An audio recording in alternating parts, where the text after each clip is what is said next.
you to another afternoon of North Bay Battalion Hockey. Yes, your game day broadcast is at Memorial Gardens for the back end of a home-and-home between the North Bay Battalion and the Barrie Colts. Of course, they met last night and was also on your game day broadcast. Tough loss for the battalion. They lose in a shootout. All the goals except for the winning shootout goal were in the first period. So it was 2-2 after one, if you missed it, and nobody scored until the shootout. And just both teams went 0 for 3, and then Barrie scored, and then Brandon Coe couldn't keep it going. So the Colts get the extra point. Second visit by Barrie to North Bay this year. They won the previous game, so they've beaten North Bay twice. Battalion looking to even the season series with a win this afternoon. I'm Bob Coles. Joining me for the pregame is Derek Lindeman. Matt Sukram and Courtney Kenny will have the call. And Derek, you were at last night's game along with Courtney, broadcasting it. And what was your take of last night's win by Barrie over North Bay? What I found important was they didn't start on time in both the first and the second periods.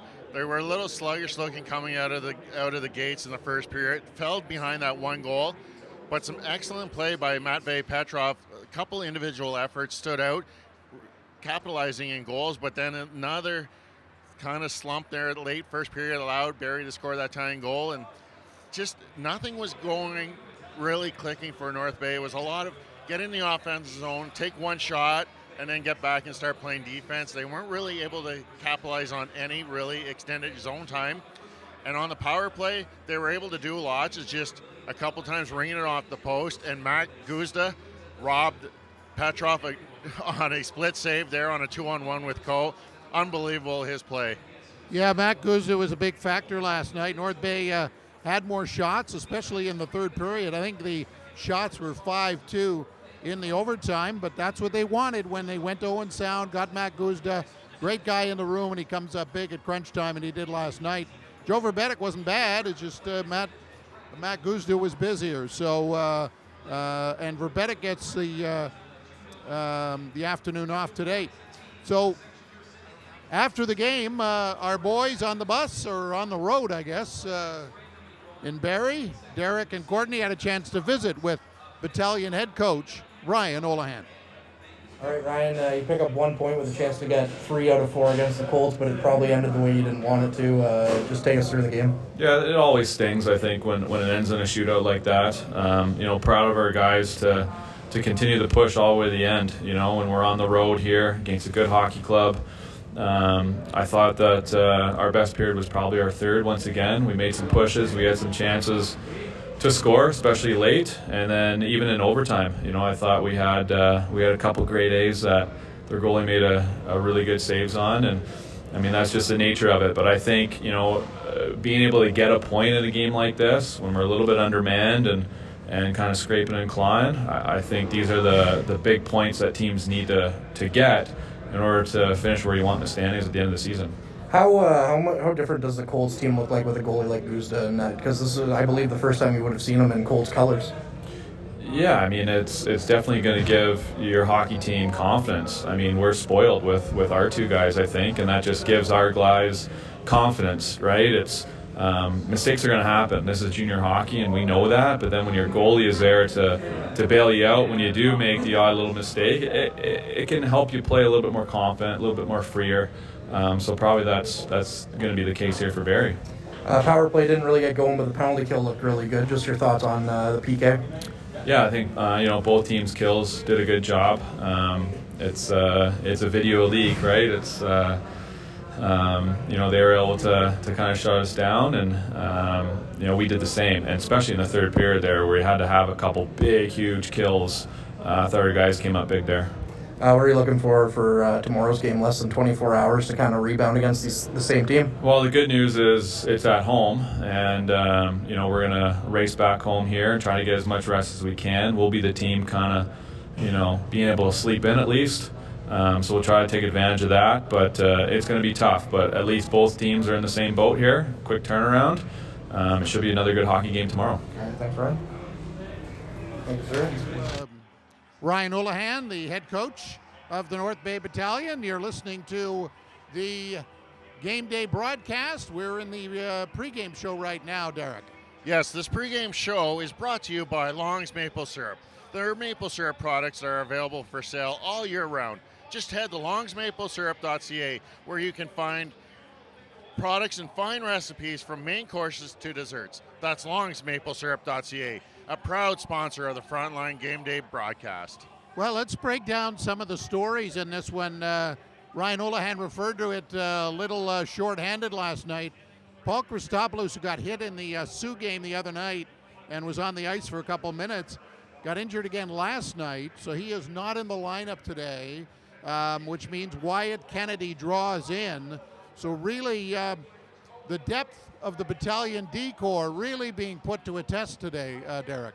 Yeah, they're going to be without, as you said, Paul Christopoulos, and still out is Tanias Mathern, still recovering from injury, unknown how long he's going to be out for, but due to that, we're going to see Wyatt Kennedy making his OHL debut. It was nice to see him getting that rookie lap before the pregame and the warm-ups got underway, but it's really putting a challenge to the depth of this North Bay Battalion D-corps.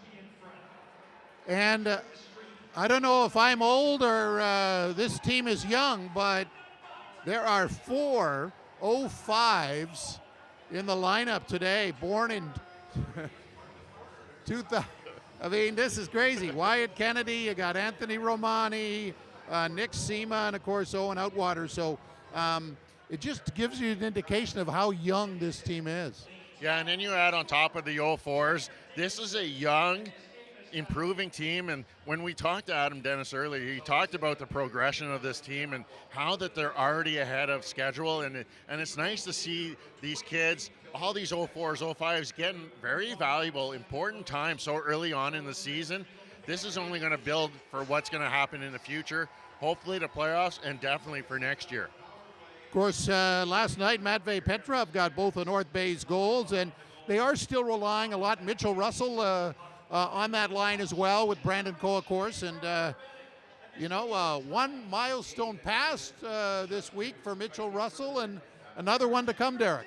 Yeah, he recorded his 100th point on Thursday evening when the Sioux Greyhounds were in town, and he's sitting on 198 games played. This is 199, and he'll make the 200th milestone on Thursday when the Niagara Ice Dogs are in town. And that's the thing, Mitchell Russell, he's he's one of these key guys on the team. You can really put him on any line. He can kill penalties. He's on the power play. He's one of the key guys, key leaders in this team. He was, and he was getting double shifted a bit last night in the third period along with Coe and Petrov, just filling in gaps on all those other lines. And he is one of those key, as we call here in the booth, Mitchell Hustle Russell. It's like he goes nonstop. He gives it 110% every shift he's out there, whether it's getting back in the defensive zone or forechecking in the offensive zone. He's one that Olahan knows that he can count on in any position he puts him out there. Of course, he's on the top line today, mainly because Kyle Jackson is, who didn't play Thursday, didn't play last night, not playing today. Obviously, Mathurin is out again. He's missing some time. So depth is really going to be put to a test this afternoon. Let's talk a little about Barrie Colts. Of course, they were here earlier this year, and they really got their offense going, and probably North Bay's worst game at home this year, that second period against Barrie. What are some of the challenges North Bay's going to have playing Barrie today? Well, Barrie's been able to start spreading out their offense. They're becoming more than just a one-line group. Cardwell, Verling, and Olesen, they're a strong line no matter when you put them out there. But then that second unit of Smith, Frasca, and Del Monte, they were in on the scoring last night. They're getting scoring from those top two lines, the 6 top forwards. And now with the addition of Guzdak, they're making themselves a real contender. Last night was their first game back after a lengthy layoff due to COVID precautions in other teams, but it didn't show last night coming out. They came out strong, and that's exactly what they're expecting today is another strong performance right from the get-go. A lot of chances in last night's game, but we only saw 4 goals. Does that mean, it's going to go the opposite way? We're going to see a bunch of goals this afternoon? I kind of thought we were going to see a bunch of goals last night, getting 4 in that first period. There was numerous chances. I can recall 2 or 3 chances in the second period where Barrie Colts hit the post in behind Joe Verbetic. And I don't know how many times Guzdak made that split save to go across left to right, right to left to take away one-timers, take away that bottom of the net. He was doing everything. And those Barrie Colt defenders, they were all collapsing in front of him. And not many shots were getting through. And the ones that did, he was seeing no problem. A lot of NHL draft picks for Barrie. You got Ethan Cardwell, the San Jose pick. Oscar Olesen, a real good goal scorer, a Colorado pick. Evan Verling, a Rangers pick. Of course, Brant Clark, a lot of people surprised he's not at the World Junior Selection Camp going on right now. He's been picked by LA, and Artur Cholach, Vegas Golden Knights pick. So, you know, there's a lot of talent on this Barrie team. Yes, unfortunately, we're not going to see Artur Cholach again tonight. He's going over and he's playing some junior hockey with his home country. But Brant Clark, he has a little bit of a chip on his shoulder. He wants to prove to this Team Canada brass that, why did you not pick me? I've got the high rating. I was a high draft pick from the LA Kings. Is it because of his defensive style play? He's more of that offensive rush, and maybe he didn't fit that mold or didn't fill in one of those spots that Team Canada was thinking he was capable of doing on that defensive core. And of course, there'll be a brief ceremony before the game, as it's Youth Indigenous Day here. A lot of officials from Nipissing First Nation. I know we hope to talk to George Cucci, longtime OPP officer, but of course, he's been out in the community talking about Indigenous culture. A lot of the people are wearing special orange heart pendants today. A lot of young kids from the First Nations community are here to enjoy the battalion game, and of course, one battalion player is talking a lot about First Nations issues in Dallin Wakely. So great partnership between the First Nation and the battalion here. Yes, and I recall Thursday night I seen there's a photographer that was following around Dallin Wakely, and he's wanting it to be known that he's from Curve Lake and he's part of this First Nations group. And you know what a great performance and what he's done for everyone. I know as watching in the warm-ups there, Wakely and Outwater had orange tape on their sticks, but the majority of the players, they were wearing orange tape on their socks as they salute to the Every Child Matters. And you know what? It's really great to see all the orange inside this building this evening, or this afternoon. Yeah, it's great to see the battalion involvement, and they do get it, and providing awareness, and that's what's going on here this afternoon. So coming up in a couple of minutes, we're going to have a brief ceremony, and then we're going to have this game between North Bay and Barrie. North Bay talked about their worst game at home this year. They've only lost twice at home, so 8-2. They've played 16 road games already, 2 long road trips, 8-5, 1-2. So, but this is their second last home game before Christmas. They get Niagara on Thursday, then a couple of road games next weekend against Mississauga and Niagara, and this season's going along pretty fast, Derek. It is going along pretty fast, and just taking a look ahead is today we are celebrating Indigenous Youth Day here with the North Bay Battalion. Coming up Thursday will be the Brick Teddy Bear Toss game. So upon the first goal scored by the North Bay Battalion, the ice is going to be littered with teddy bears. It's always an exciting day, and that's always a good lead up to Christmas for both the team and us as announcers. It's always good to look back on the season and just reflect on how things have so far happened in that basically first quarter of the season. Yep, it was the second period where the Niagara scored their first goal against North Bay, and all the teddy bears were thrown on the ice. It'll be interesting what happens Thursday night. Same opponent, but a different building. So when those teddy bears get tossed, it's a little crazy for a while, right? So that should be fun on Thursday night. So that's it for our pregame show. Derek, thanks for joining me. And let's throw it over to the boys in the booth, Matt Sukram and Courtney Kenny. Thank you, gentlemen, taking us through the pregame show. It is Courtney Kenny, joined by Matt Sukram for the call of today's game. A little bit different goaltending matchup than we had yesterday, as Derek and Bob were talking. Matt Guzda is back in net for the Barrie Colts, and Dom DiVincentis is in net for the North Bay Battalion. So Joe Verbetic had the start yesterday for the battalion, but today it'll be Dom DiVincentis. And one thing that we really noticed, Derek and I, in the game yesterday, is that the battalion really could not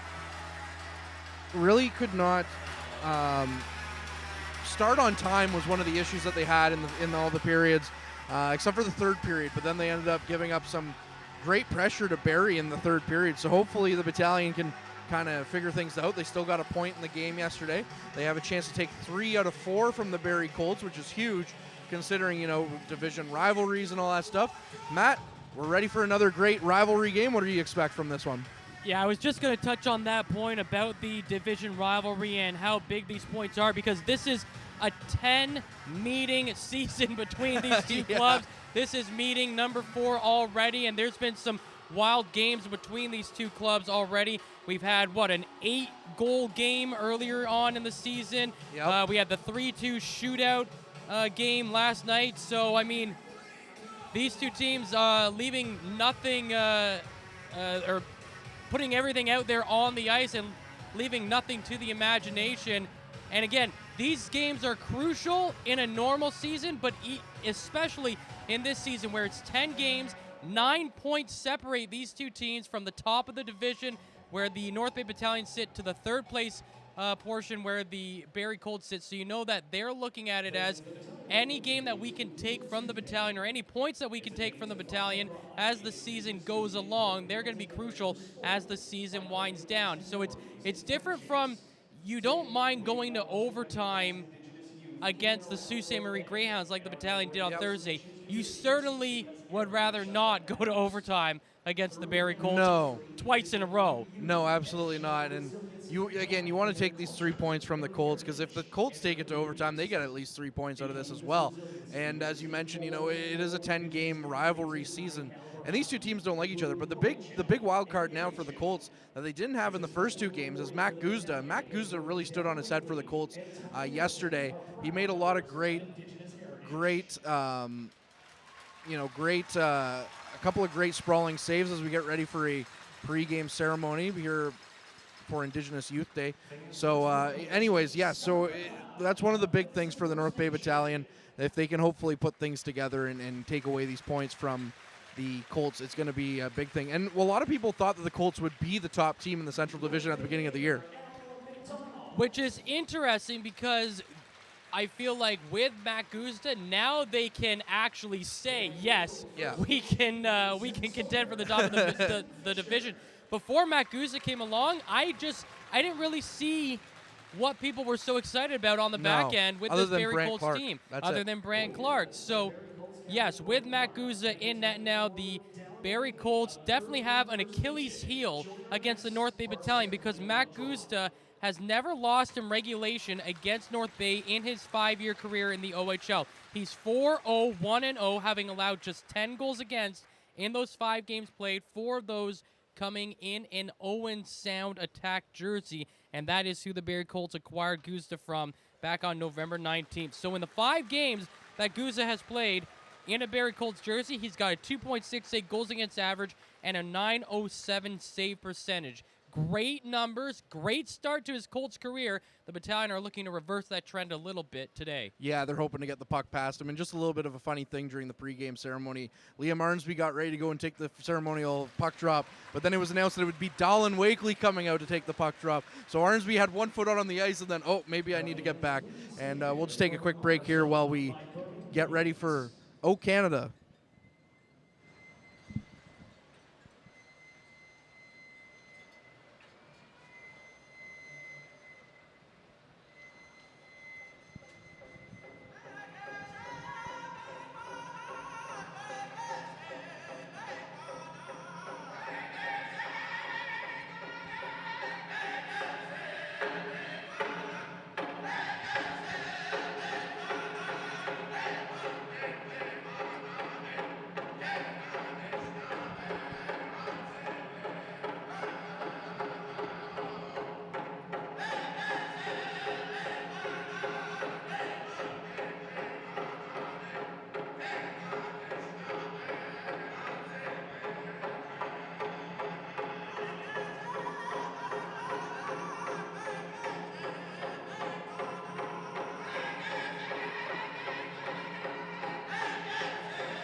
Please remain standing as IG Wealth Management presents Constable Chantel LaRock of the Anishinaabe Police Service, singing O Canada in 3 languages. O Canada, terre de nos aïeux, ton front essaye de fleurs glorieux. With glowing hearts we see thee rise, the true North strong and free. From far and wide, O Canada, we stand on guard for thee. O Canada, Gece Monash, Nani Weda, Megweje Wendanda. Nani Weda, Megweje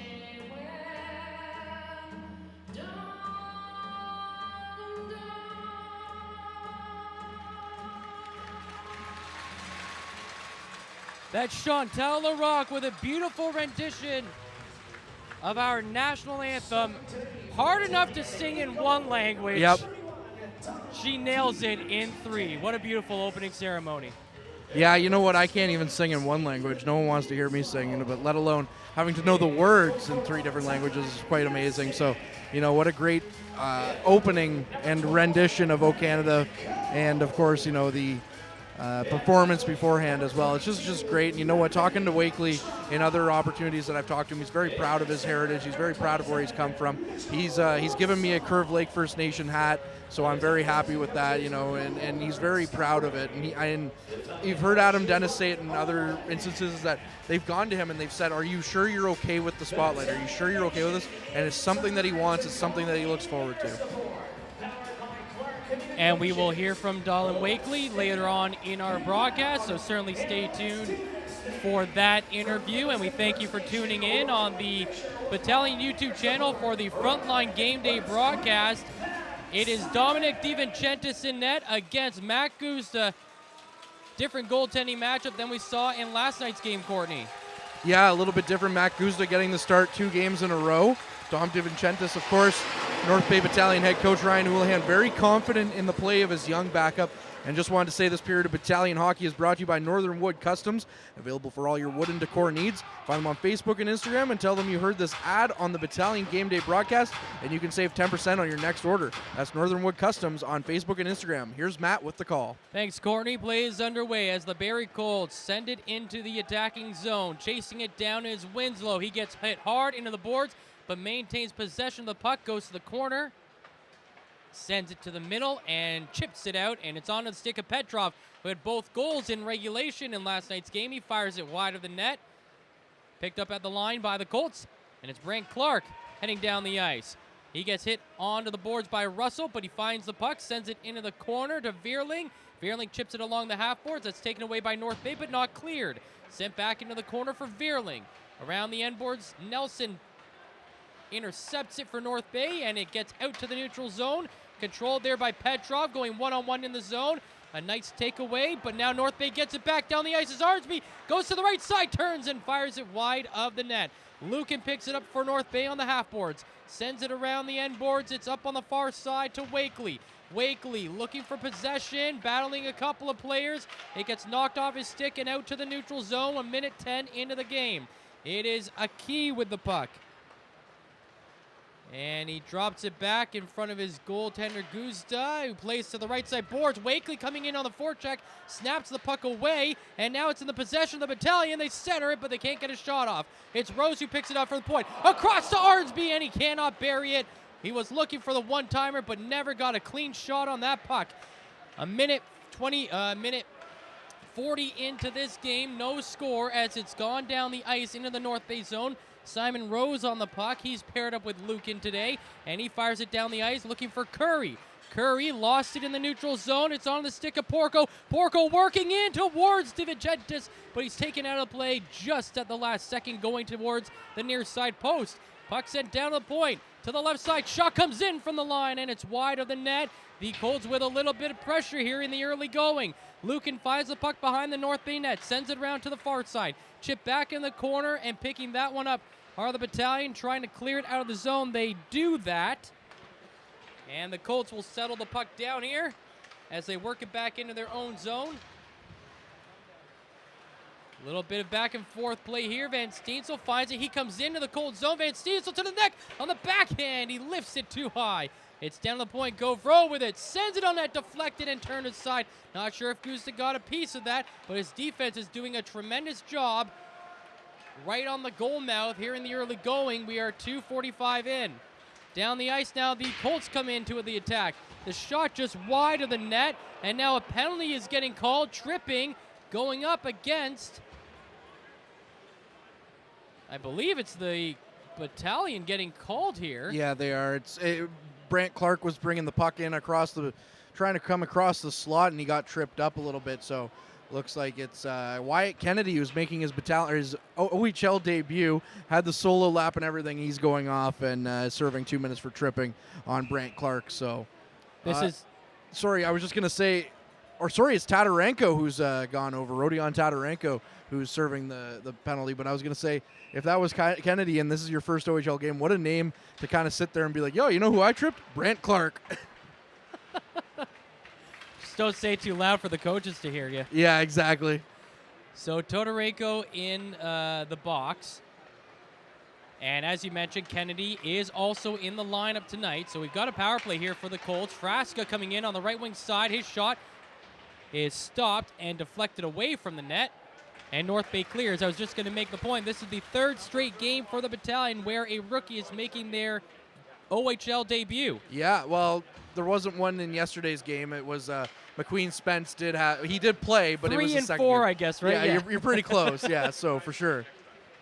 They've had to go down the farm a couple of times, and it's nice that the farm is just 40 minutes down the road. So absolutely. Here come the Colts back in on the attack on the power play. Olesen has it on the right side.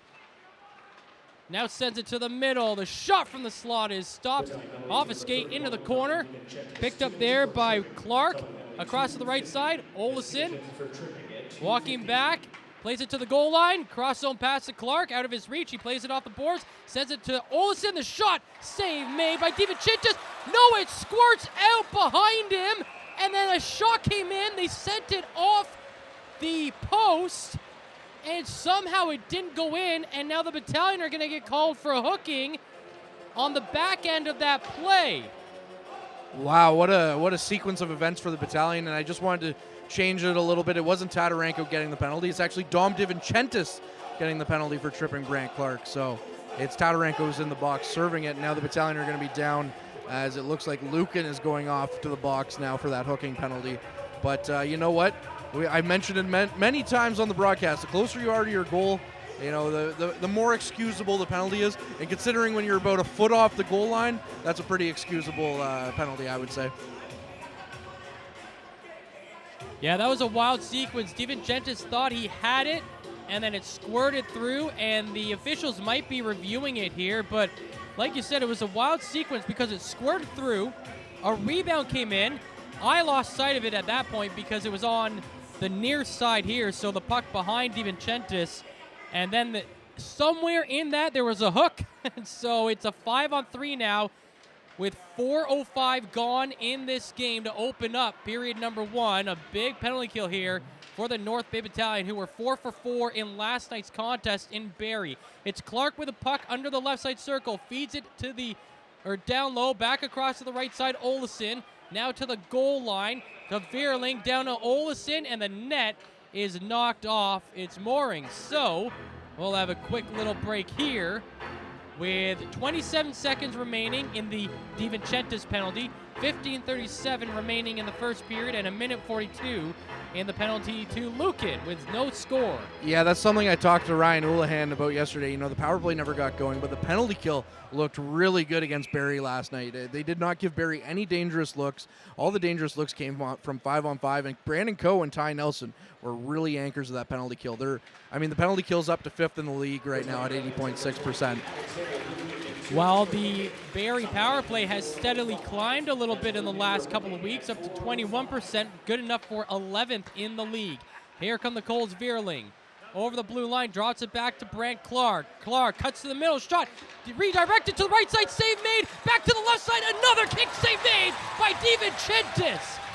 Oh boy, he went post to post quickly. First penalty is over, 5-on-4, shot is in the middle of the zone, and they clear it away again. Racing off the ice is that defending foursome of the battalion, getting a new quadrant on there as it's now icing called against the Barrie Colts. Boy, we're 5:03 into this one, and I mean, it's early, but this has a playoff atmosphere feel to it. Well, this is the most fans we've seen in attendance too. I mean, Section 9 is basically dominated by orange shirts, as it should be in this building today, and it should be, you know, across from us there's some orange shirts as well, but this is probably the fullest I've seen North Bay Memorial Garden since those first couple of years. But yeah, Matt Guzda just trying to spring his guys and ends up icing the puck for his team as the battalion are going to take it and go for a bit of a skate. And they pull back into the neutral zone, and then Winslow fires it from behind his own blue line all the way into the Barrie zone, and now the Colts regroup and they charge down the ice. Coming in is Jelsma. He cuts to the right side, sends it to the middle, redirected. Now it's back on the right side, controlled down to A-Key across to the left side. Veerling walking in, goes back to the left side, now sends it to the slot and cleared away by the battalion. Maybe one too many passes there by the Colts with 30 seconds remaining in the penalty to Luke. And remember, they've killed off the 5-on-3, 25 seconds away from killing off the second consecutive 5-on-4. Koa's on the ice. He's got the puck and he dumps it down into the Barrie zone. Almost 6 minutes into this game, we are scoreless, and the Colts have one last rush up the ice here with the man advantage. They dump it in. DiVincentis plays it out of the net. He misplayed it. It ends up on the stick of the Colts player, Jelsma, and he almost had a wide open net, but then he got tripped up by his own player, and now the battalion go the other way. Nelson through his own legs, and he cannot bury it. Oh my goodness, Ty Nelson, what can this kid do? As advertised, Matt, as advertised. Oh, man. 6:20 into this game. Here comes Porco trying to cut to the middle. Drops it back to line. Shot in wide of the net. Picked up on the near side by Outwater. Sends it into his own near side corner. Govero plays it around behind the net to Kennedy. Kennedy chips it up the boards and sends it down the ice. 6:40 in. Del Monte with it for the Colts in the neutral zone. Coming down the right wing side. Sends it on net. DiVincentis finds it and covers it up for a stoppage in play. 5 shots to 1 in favor of the Colts, but it is scoreless. I just wanted to say one thing about Del Monte is the first game that I went down to Barrie for was just before Halloween, so they had the players, you know, on the video board dressed up, and on brand for Del Monte, he was dressed up as a banana. That's just clever. That is so good. I mean, when you're given something that great, you have to use it, right? Like, you can't not. So good for him for reading the room, and he knew what's the popular TikTok trend right now. He knew his assignment. That's it. He knew his assignment. 7 minutes into this game, it is scoreless. The battalion looking to get the puck out of the zone. It's in the far side corner. It is Grizzolia going back and forth, trying to get away from some pressure, and coming in on the end of that play was Winslow. He gets it away from Grizzolia and gets it down the ice to Wakely. Wakely dumps it in. The puck ricochets around to the near side boards. Picked up there by the Colts, and they will clear the zone, but it's now onto the stick of Winslow. He finds Arnsby in behind the blue line. Now it's dumped into the Colt zone and played quickly behind the net. The Colts still in possession. From the corner, they send it up to the line to Jodwin. Jodwin skates through the neutral zone. Going right down the middle, cuts to the right side, in all alone, off the blocker of DiVincentis, and redirected to the opposite corner. DiVincentis didn't know where it was for a second, but fortunately, the Colts were in the midst of making a change, so Jodwin was the only guy in there and couldn't get to the puck in time. And now the battalion on the counterattack. They send it into the Colt zone. It's in the corner. Van Steensel centering the shot. Save made. Nick Sema snake bitten once again. I mean, I don't know how many times that guy has been set up or has earned himself a good spot on the ice, but he just has not yet buried it. Reminds me a lot of Luke Moncada in his first year with the North Bay Battalion. Absolutely, and I remember standing next to his billet in between the benches, Tom Martineau, and we kept saying to each other, you know, if Luke Moncada could just learn how to finish, 30 goal scorer in this league or easy, or we said 20 goal scorer. Never did we think he would end up scoring 30 in his final year. 11:55 to play. Yeah, I think it's just going to take one for SEMA before the. And maybe they almost had it right there on the backhand coming around from behind the net. But again, Gusta makes a nice save. And it's sent out to the neutral zone. Dumped into the Battalion end. It's Lukin on it in the far side corner, battling a couple of players. Coming in behind the play was Rose. He gets the puck, sends it around to the near side. But the Battalion push it to the line. Brant Clark keeps it in, turns and fires it. And it's wide of the net. Now played behind the net. Rose has it for North Bay. Back around to the far side to Lukin. Lukin plays it around to the near side for Rose, and he will dump it out. 11-11 remaining in the first period. No score. The Colts now struggling to get it out of the zone. Cole finds it just behind the blue line, feeds it up to Russell. Russell dishes it to the right side. Petrov in, but he can't bury it on the backhand. What a beautiful play from Coda. Russell to Petrov, and then at the end of that play, Petrov got hooked, and so the Battalion are going to draw their first power play of the game. Excuse me, he got slashed. And going to the box is Nathan Allenson, the overager of the Barrie Colts. So, North Bay going on their first power play. Going on the first power play, and we're proud to say that the Battalion Power Play is brought to you by Noah Strong. Head to noahstrong.ca for more details, and we'll have some more of that hopefully this week for you. It's scoreless, but the North Bay Battalion have their first real good opportunity here in this game. Nelson fires it. It is off a shoulder and back into the slot, picked up by the Colts, and they create some space. And now they play some catch with it in their own zone before they dump it down. And getting the puck first was Ethan Cardwell, and he was in all alone on DiVincentis. Then he tried to pass, and that didn't work. So now the Battalion get to go on the counterattack, and they've got control of it inside the Cold zone. Petrov on the near side boards, skates to the half boards, now goes to the corner, sends it through the slot just over the stick of Coe, and it's taken away from Cole by Cardwell and sent out to the neutral zone. Nelson has it behind his own blue line, long pass to Petrov, who comes into the zone on the left side, drops it to the line to Russell, back to the half boards to Petrov. Petrov gets knocked down, sent in the corner, around to the far side. Russell trying to find it there. He sweeps it back over to the near side. Petrov trying to poke at it. It's knocked away from that area. Coe has it on the far side. Sends it back behind the net. Russell there. He plays it to the point to Petrov. Working in. Shoots. And it's off the skate of Tiller. And played off the end boards. And now Tiller got knocked into the net by Russell. And that's going to end... That's going to end the power play for the Battalion. They're calling interference. Check that. It's going to go against Arnsby. But, I mean, the puck was nowhere near him. Arnsby was just trying to muscle his way to get to the puck.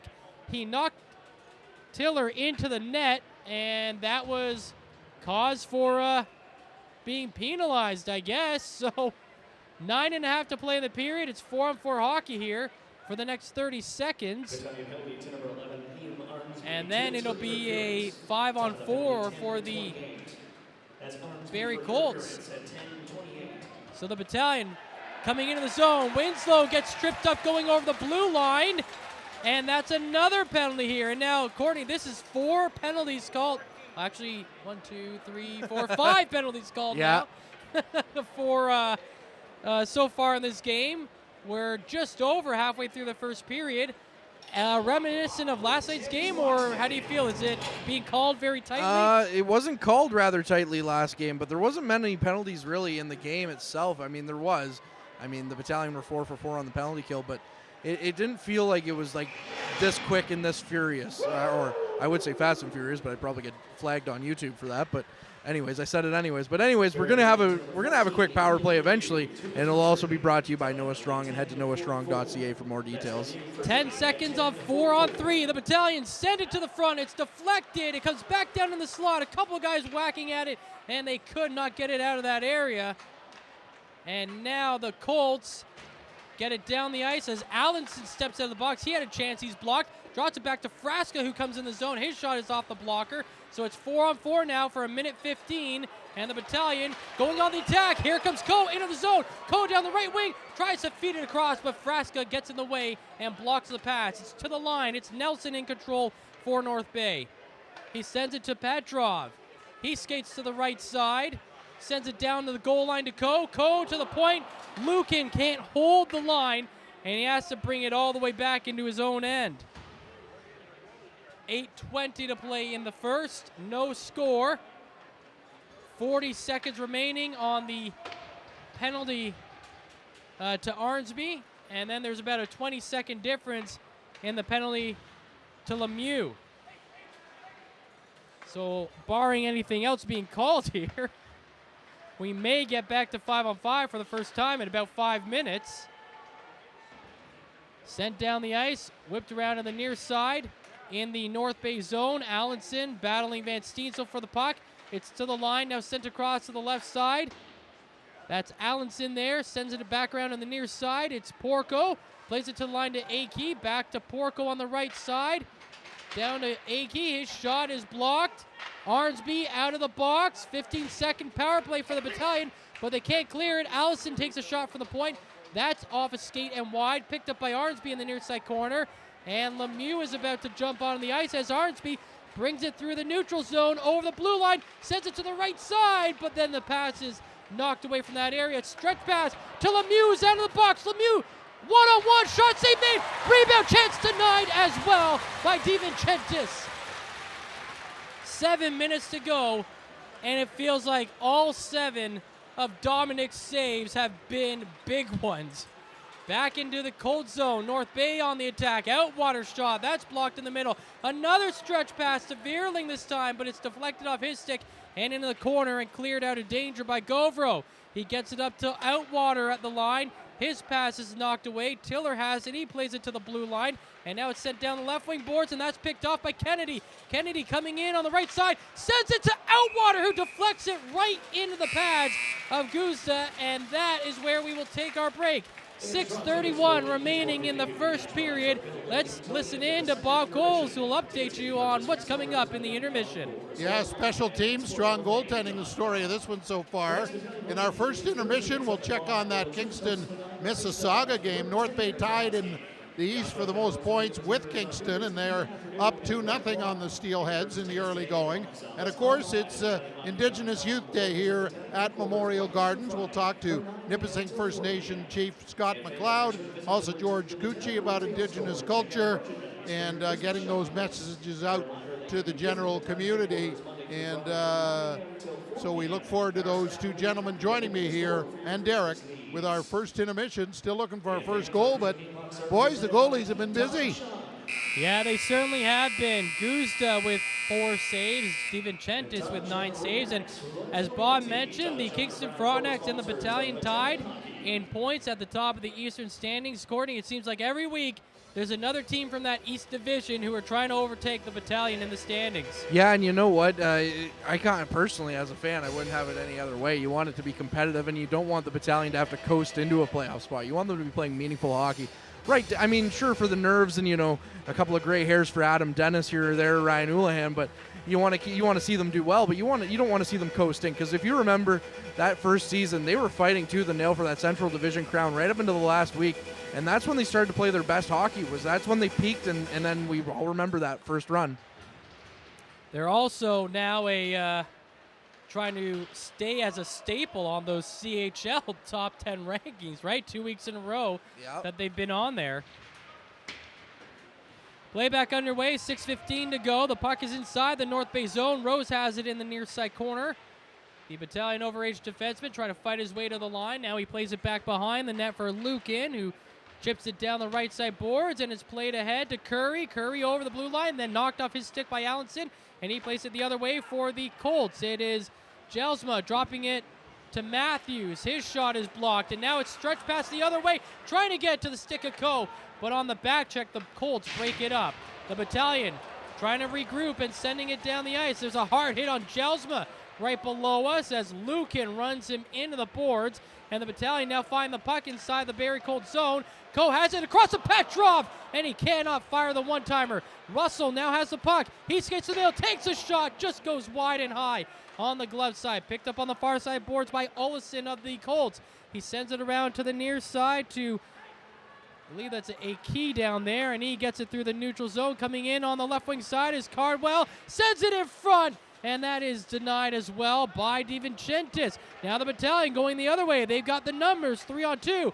Coe drops it back for Petrov. Petrov skate to the left side, tries to play to the middle, but nobody can get a shot off. And now the Colts go the other way with 5 minutes remaining. It's Veerling to the left side. On the back check, Olesen can't get a shot off. It's stripped from his stick. And now North Bay again on the counterattack. Coe trying to move to the middle, drops it back, shot in on Gusta, and he covers it up for the save. Back and forth action aplenty here at North Bay Memorial Gardens. 4:45 left in the first period. Shots are 10-6 in favor of the Barrie Colts. But the last few minutes, it doesn't feel like Barrie has much of an advantage in the shots as it's gone back and forth. And you know, what can we say more about Dom DiVincentis throughout this first period so far? He's made some great saves. He's also made some heads-up plays as Veerling was coming in. He was able to get out and stop the puck before he could get to it and able to chip it past the Barrie Colts player. The Colts win the defensive zone draw, and they dump it down the ice. Played back quickly by Govro in the neutral zone, though the Barrie Colts will get it back. Coming into the zone is York. He gets pulled down, but no call coming. As the puck comes around on the near side, Outwater has it in the corner. He sends it around to the far side to Kennedy, who chips it out of the zone, but it's played quickly by the Colts. They move it forward into the North Bay zone. A hard hit. Govro knocking down Grisolia.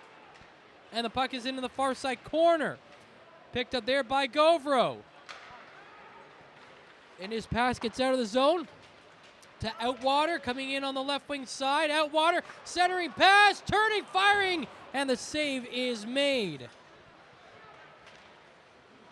Yeah, that was Tatarenko on the end of that play. York gets hit at the North Bay blue line. Tatarenko coming in behind the Colts blue line. He gets it and just dumps it down. That's a good fourth line shift for that crew. Now the Battalion have a chance as they pick it up where the fourth line left off. They're in the attacking zone. It's Rose to the net, bouncing puck. Sema trying to get on left side. It's back to the point. Rose's shot right through the seam, but it's caught by Gusta, and a save is made. 3:25 to play in the first. No score. Yeah, the heads up of Tatarenko, it looked like he was trying to go for a shift change and the puck came his way, so instead he just grabbed it, carried it up to the blue line, and was able to dump it in and eat some precious time for the Battalion to get that line change in. And one thing I wanted to say, Sema hasn't looked out of place here up on this third line. He played on the second line yesterday, but he's kind of flip-flop spots with Dallin Wakely in this game. And I believe he was on the second line in Thursday's contest as well against the Sioux. Here is Seaman now. Behind the net. Into the corner. Tries to play around the end boards. It bounces around. Sema finds it now to Podolou. Back in the middle to Van Steensel. And his shot is stopped by Gusta. I mean, the last two games that I've seen anyway, the Thursday game here and through the first 17 minutes of this period, the third and fourth line are pressing. I mean, those six guys, not only do they want goals, but they want more ice time from Ryan Houlihan, and they're deserving of it. Absolutely, and Ryan Houlihan's proven that he's willing to move people up the lineup if they deserve it. When Wakely was on fire earlier this season, he moved up to the second line. He's back up on the second line now. We've seen, Russell up on that top line with Jackson out. We've seen Arnsby out or up on the top line at the beginning of the year as well. So if you play well, they're going to move you up. Puck is in the corner, and that's Wakely battling forward. Taken off his stick by Allenson, moved around to the far side boards, and the Colts will clear just briefly as Wakely stood up. Jelsma at the line, and now the Battalion coming back, and Wakely's shot fired wide, and he almost got a rebound off the glass, but couldn't get that secondary shot away. But a good back check again by the Battalion as they keep the puck inside the zone. Twice the Colts thought they could clear. Twice the Battalion come up, strip the puck, and pin the Colts deep in their zone. Now the Battalion change, and so the Colts will just hold it behind their net, and now they bring it out. Turnover in the neutral zone, but the Colts get it right back. It's Jelsma coming down the right wing side. Stops on the boards, tries to center it. Taken away by Petrov, and Petrov will go the other way out of the zone. Petrov up to the blue line to Coe, coming in onside. Coe to the middle, back to the left side of Petrov. Petrov fires it cross zone pass. It's out of the reach of Nelson, and that allows Cardwell to pick it up, and he skates down the ice on the left wing side. Tries to play to the middle. That play's broken up. It's Coe going the other way, down the right wing with 2 minutes to play. Drops it at the blue line, and Nelson back to Coe. Wrap around, and he cannot bury it. What a play from Coe. There was actually Russell that he passed it to, and then Russell sent it back to Coe, going around behind the net. Couldn't bury the puck, though. They had Guzda right where they wanted him, but they could not get their first goal of this game. Now Van Steensel over the line to Podolou, and the shot is just wide. Behind the net, Van Steensel picks up the rebound, sends it to the point. Shot comes in, stop, rebound, it's in the front of the goal mouth, but covering it up with his glove is Guzda.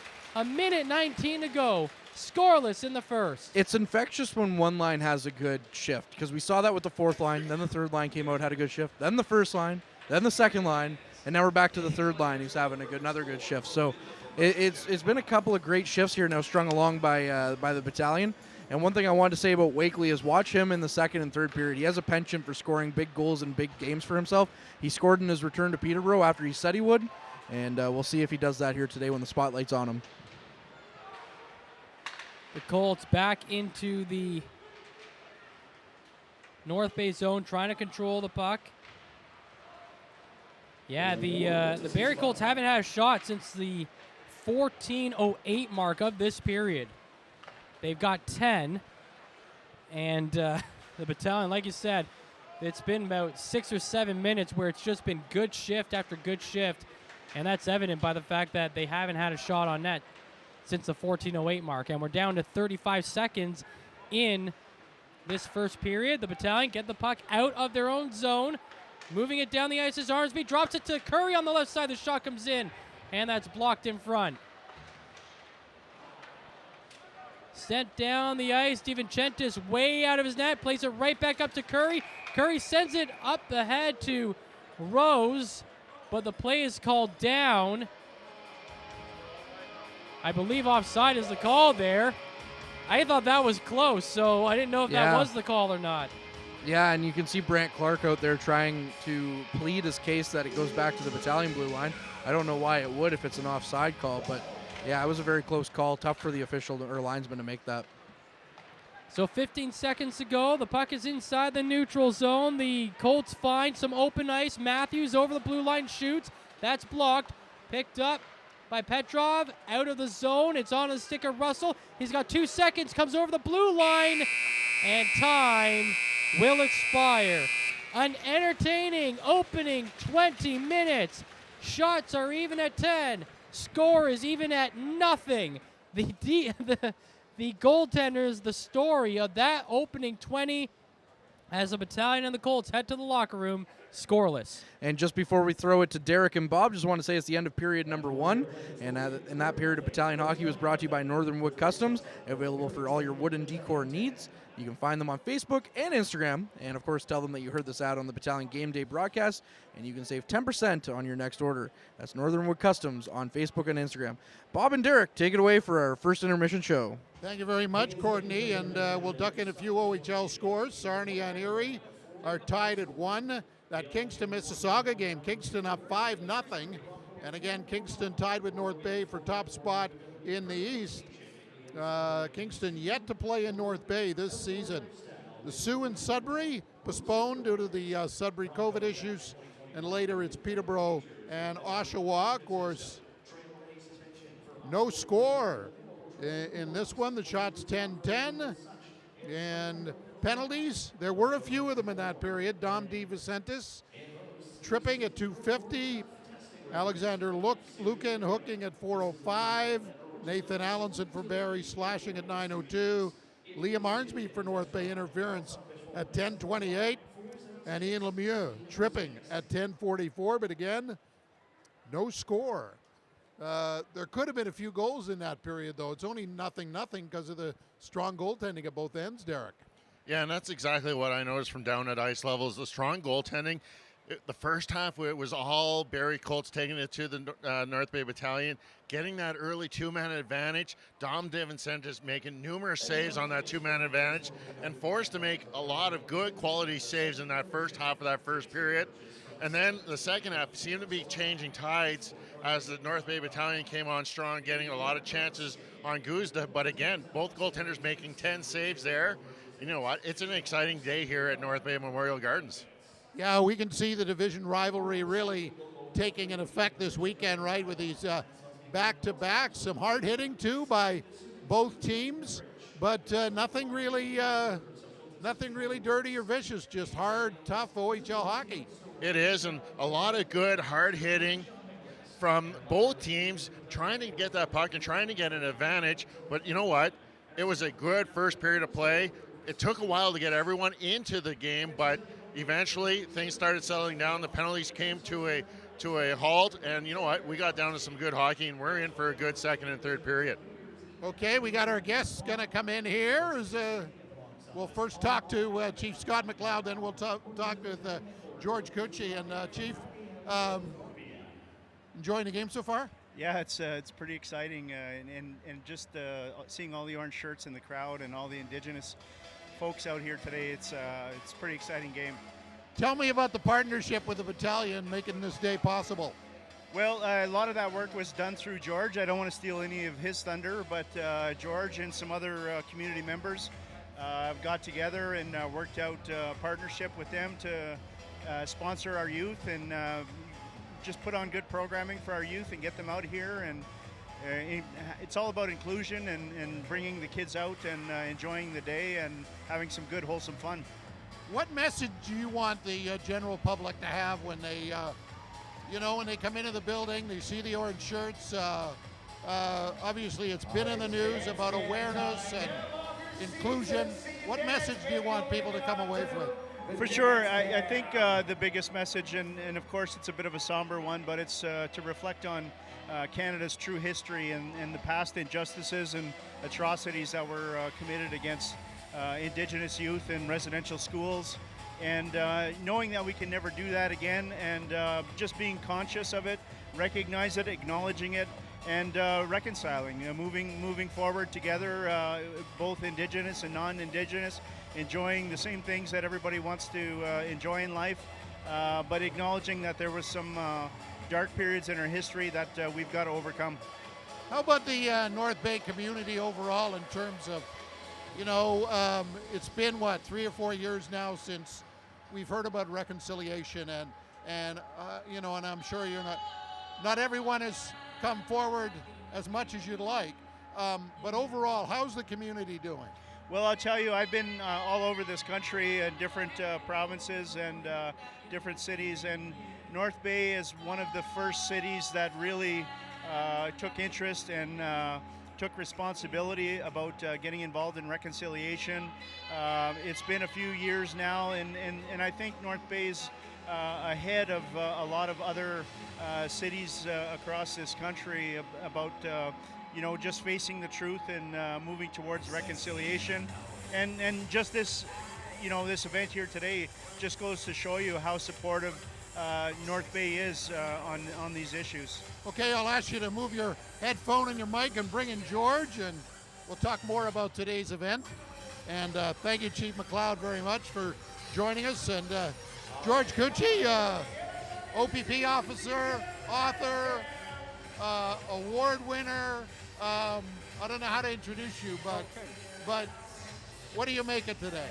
Oh, it's great. It's great to, like the chief was saying about the orange shirts, it's great to see so many people here. And again, it's about our communities coming together.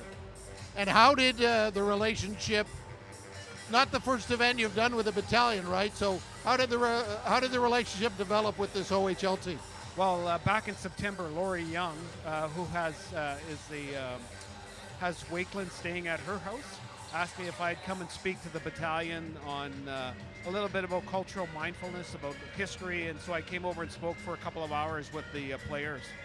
And what do you, there's a North Bay Battalion player, as you just mentioned, down in Wakeley. What's your, I mean, I'm amazed at how he gets out there, he's vocal, he brings up these issues, he talks to kids. What do you say about someone like that? Well, actually, him and Ty Nelson both have Native history in them. And Dallin speaks, he's a great speaker, he speaks from the heart. And we need more people like Dallin that are positive role models in our community, that our kids see that, and you work hard, you play hard, and you stay in school like he's talking, stay away from drugs and alcohol. It's just a positive, we're a winner by following him around. Now, I know one of the things that's come up in recent years is, that somebody could say something or not do something to respect Indigenous culture. And I know you speak to groups in the community about what this means and the messages and, what people can do. What are things people can do to recognize the importance of Indigenous culture in our community? Well, actually, the chief was talking about how great North Bay is. Mayor Al McDonald, we started the Truth and Reconciliation about 4 years ago. And really it's about changing the conversation that we're having at our supper tables.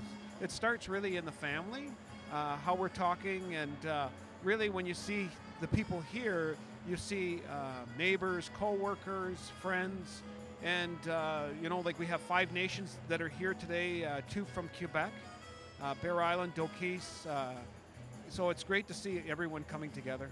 I know I was watching a tape of the Canadian Country Music Awards last night, and the recognition of events like that's what it is, isn't it? It's recognizing at events that people go to just mention that the events are being held on First Nations land. Yep. No, that's exciting, and we have a couple of little videos that we're going to show today during the first and second intermission. Again, it's just getting the information out and having an understanding.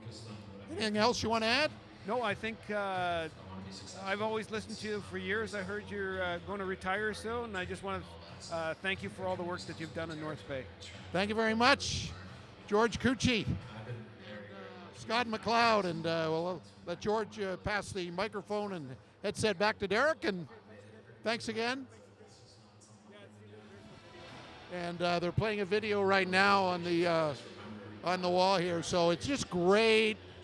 Great to talk to Chief McLeod and Mr. Cucci, who give themselves, and it was really good to hear, Derek, that North Bay is really on the cutting edge of what's happening in terms of accepting the what's happened and looking forward to a better future. Yes, and I know, through my work, I get to be into a lot of classrooms, and it's nice to see how those cultures are being taught nowadays to the younger grades. I know I was in one class this week at Woodland School, and they had books on the back shelves about the culture, and they had a lot of students in there that wanted to learn more about their heritage.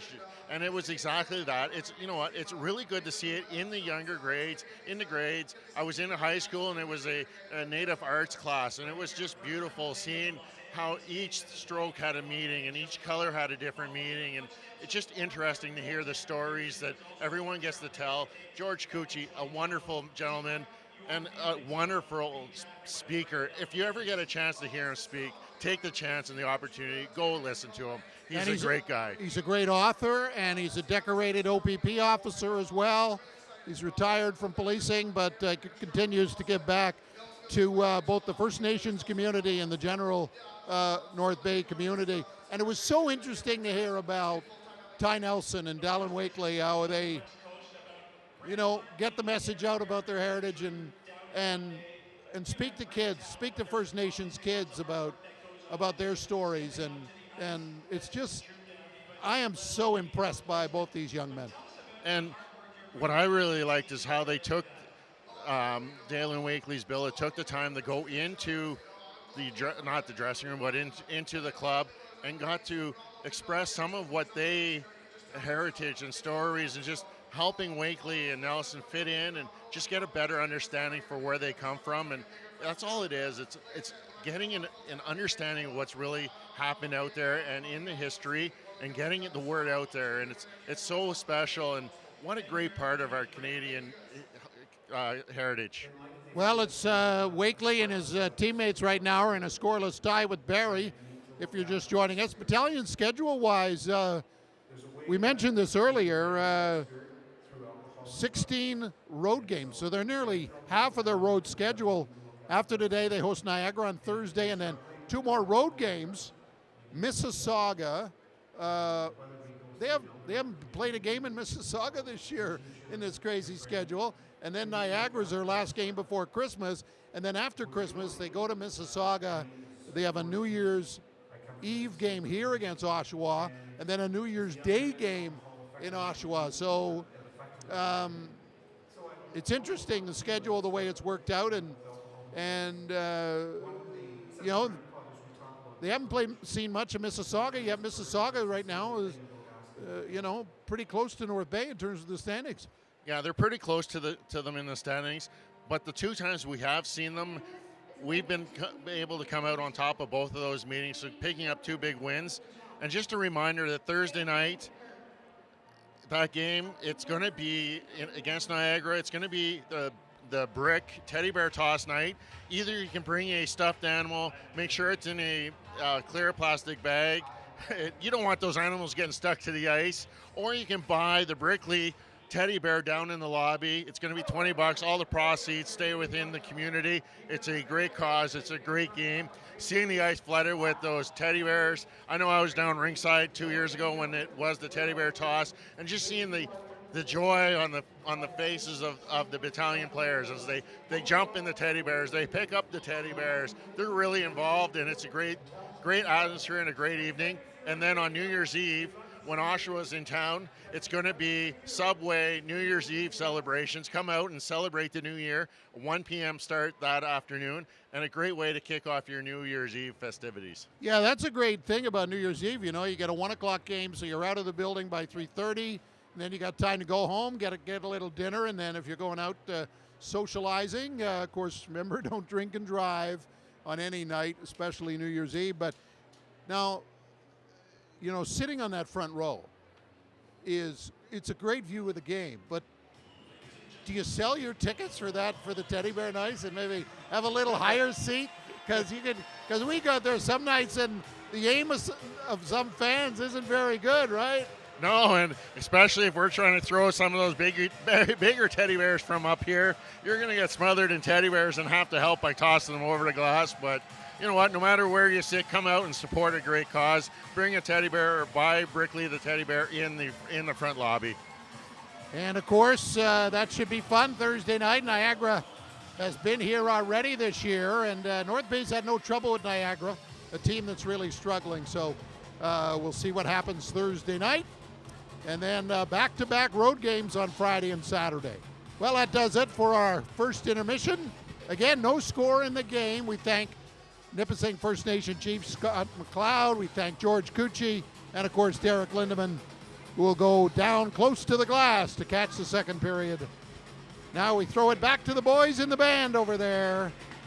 Courtney Kenny and Matt Sukrum. Thank you, Bob. It's been a little while since I've been in the band myself, but hey, I'll take it. Boys in the band. Me too. Yeah? So what did you play? I played guitar, rhythm guitar, and I pretended to sing. Well, that's okay. I wouldn't call what I did actually singing. Yeah. Well, I pretended to be a backup singer on the drums. Thought I was like Ringo Starr or something cool back there, but I definitely was not. And for all those at home that think Ringo Starr's not a great drummer, do some education. He's fantastic. Anyways, that's besides the point. Is Ringo Starr one of the best drummers in the world? Ringo Starr isn't even the best drummer in the Beatles. Yeah, that is the old school argument. Now we need to have an off-topic segment just for the broadcast. We have it for the podcast, got to have it for the broadcast. But the Beatles would not sound like the Beatles without Ringo Starr behind the kit. That's for sure. Anyways, and you know what? As a kid, he was the narrator for Thomas the Tank Engine, and that was a big thing for me too. So you know what? I'll take it. You just blew my mind. Him and George Carlin. It was him and George Carlin. I did did not know that. That's amazing. Yeah, they did all the voices and everything. Anyways, scoreless game. Big thank you to Chief Scott McLeod from Nipissing First Nation and George Cucci for coming up. Both wonderful gentlemen, and Bob, of course, with the great interview for both. And one thing I just wanted to say is the first time I ever talked to George, he was just being inducted to the Kiwanis Walk of Fame downtown. And he came in, and I got to interview him. The interview lasted maybe 10 minutes, and he didn't leave for another 40 because we were just talking about everything and anything. And every time I see him now, he gives me a big wave, and it's always good to see George around. And it's just a remarkable human being. And you listen to the stories that he has, and you're like, this man has lived a life. That's the best way to describe it. Awesome gentleman, tremendous community person. For North Bay. He's always looking out for everybody else before himself. And yeah, just thanks to him and Chief Scott McLeod for coming up once again. Absolutely. And of course, as we're getting ready for this period of battalion hockey, it is brought to you by Northern Wood Customs, available for all your wooden decor needs. Find them on Facebook and Instagram and tell them you heard this out on the Battalion Game Day broadcast, and you can save 10% on your next order. That's Northern Wood Customs on Facebook and Instagram. Here's Matt with the call. Thanks, Courtney. It is Nelson off the draw, sending it over to Winslow, trying to play it down his far left side boards. He chips it over the forward Oscar Olesen, and it ends up in the Barrie Colts zone. The Colts get it out quickly, but the Battalion right back onto the stick of Nelson, who will have to play it in front of his own net. Now he turns it over. Olesen's there, but a good save by DiVincentis. Nelson picks up the puck, and now he goes all the way down the ice, finds Coe coming in on the right side. Coe on the board, slaps it towards the goaltender, Goose, who makes the save. Everybody here, of course, it was a bit of a back-and-forth period in the first period. So far, through the first 31 seconds of this period, it looks to be a little bit more of the same. But, of course, 31 seconds does not make a 20-minute period. We'll see if it continues with the fast-paced action back and forth. And once again, the second line now out there as we see Wakely getting set in his spot with Arnsby and Curry. I think special teams is going to be interesting to watch as the game goes on through the... There's a shot on net. Stop, looking for it in the skates. And it's cleared out to the line. Chipped up in the air again. The Battalion trying to control it. Frasco with a nice play. Gets it out to the neutral zone for, I believe that was Smith. And it's sent down into the North Bay zone, into the far side corner. Rose battling for it for North Bay. Chipped along the end boards, around on the near side. Wakely picks it up. He is able to get around a player and sends it down the ice, and Akey has it for the Colts. Sends it up to Lemieux, up to Smith, who lost it. Lukin with a poke check, and he sends it across to Rose. Rose dumps it in, and it's Lemieux very quickly again, playing it out to Smith. Smith can't find it, though. Curry's there. He comes over the blue line, trying to get a shot on. That got blocked. Now to the near side boards again. Rose battling for it. Knocked away from his stick and sent down the ice.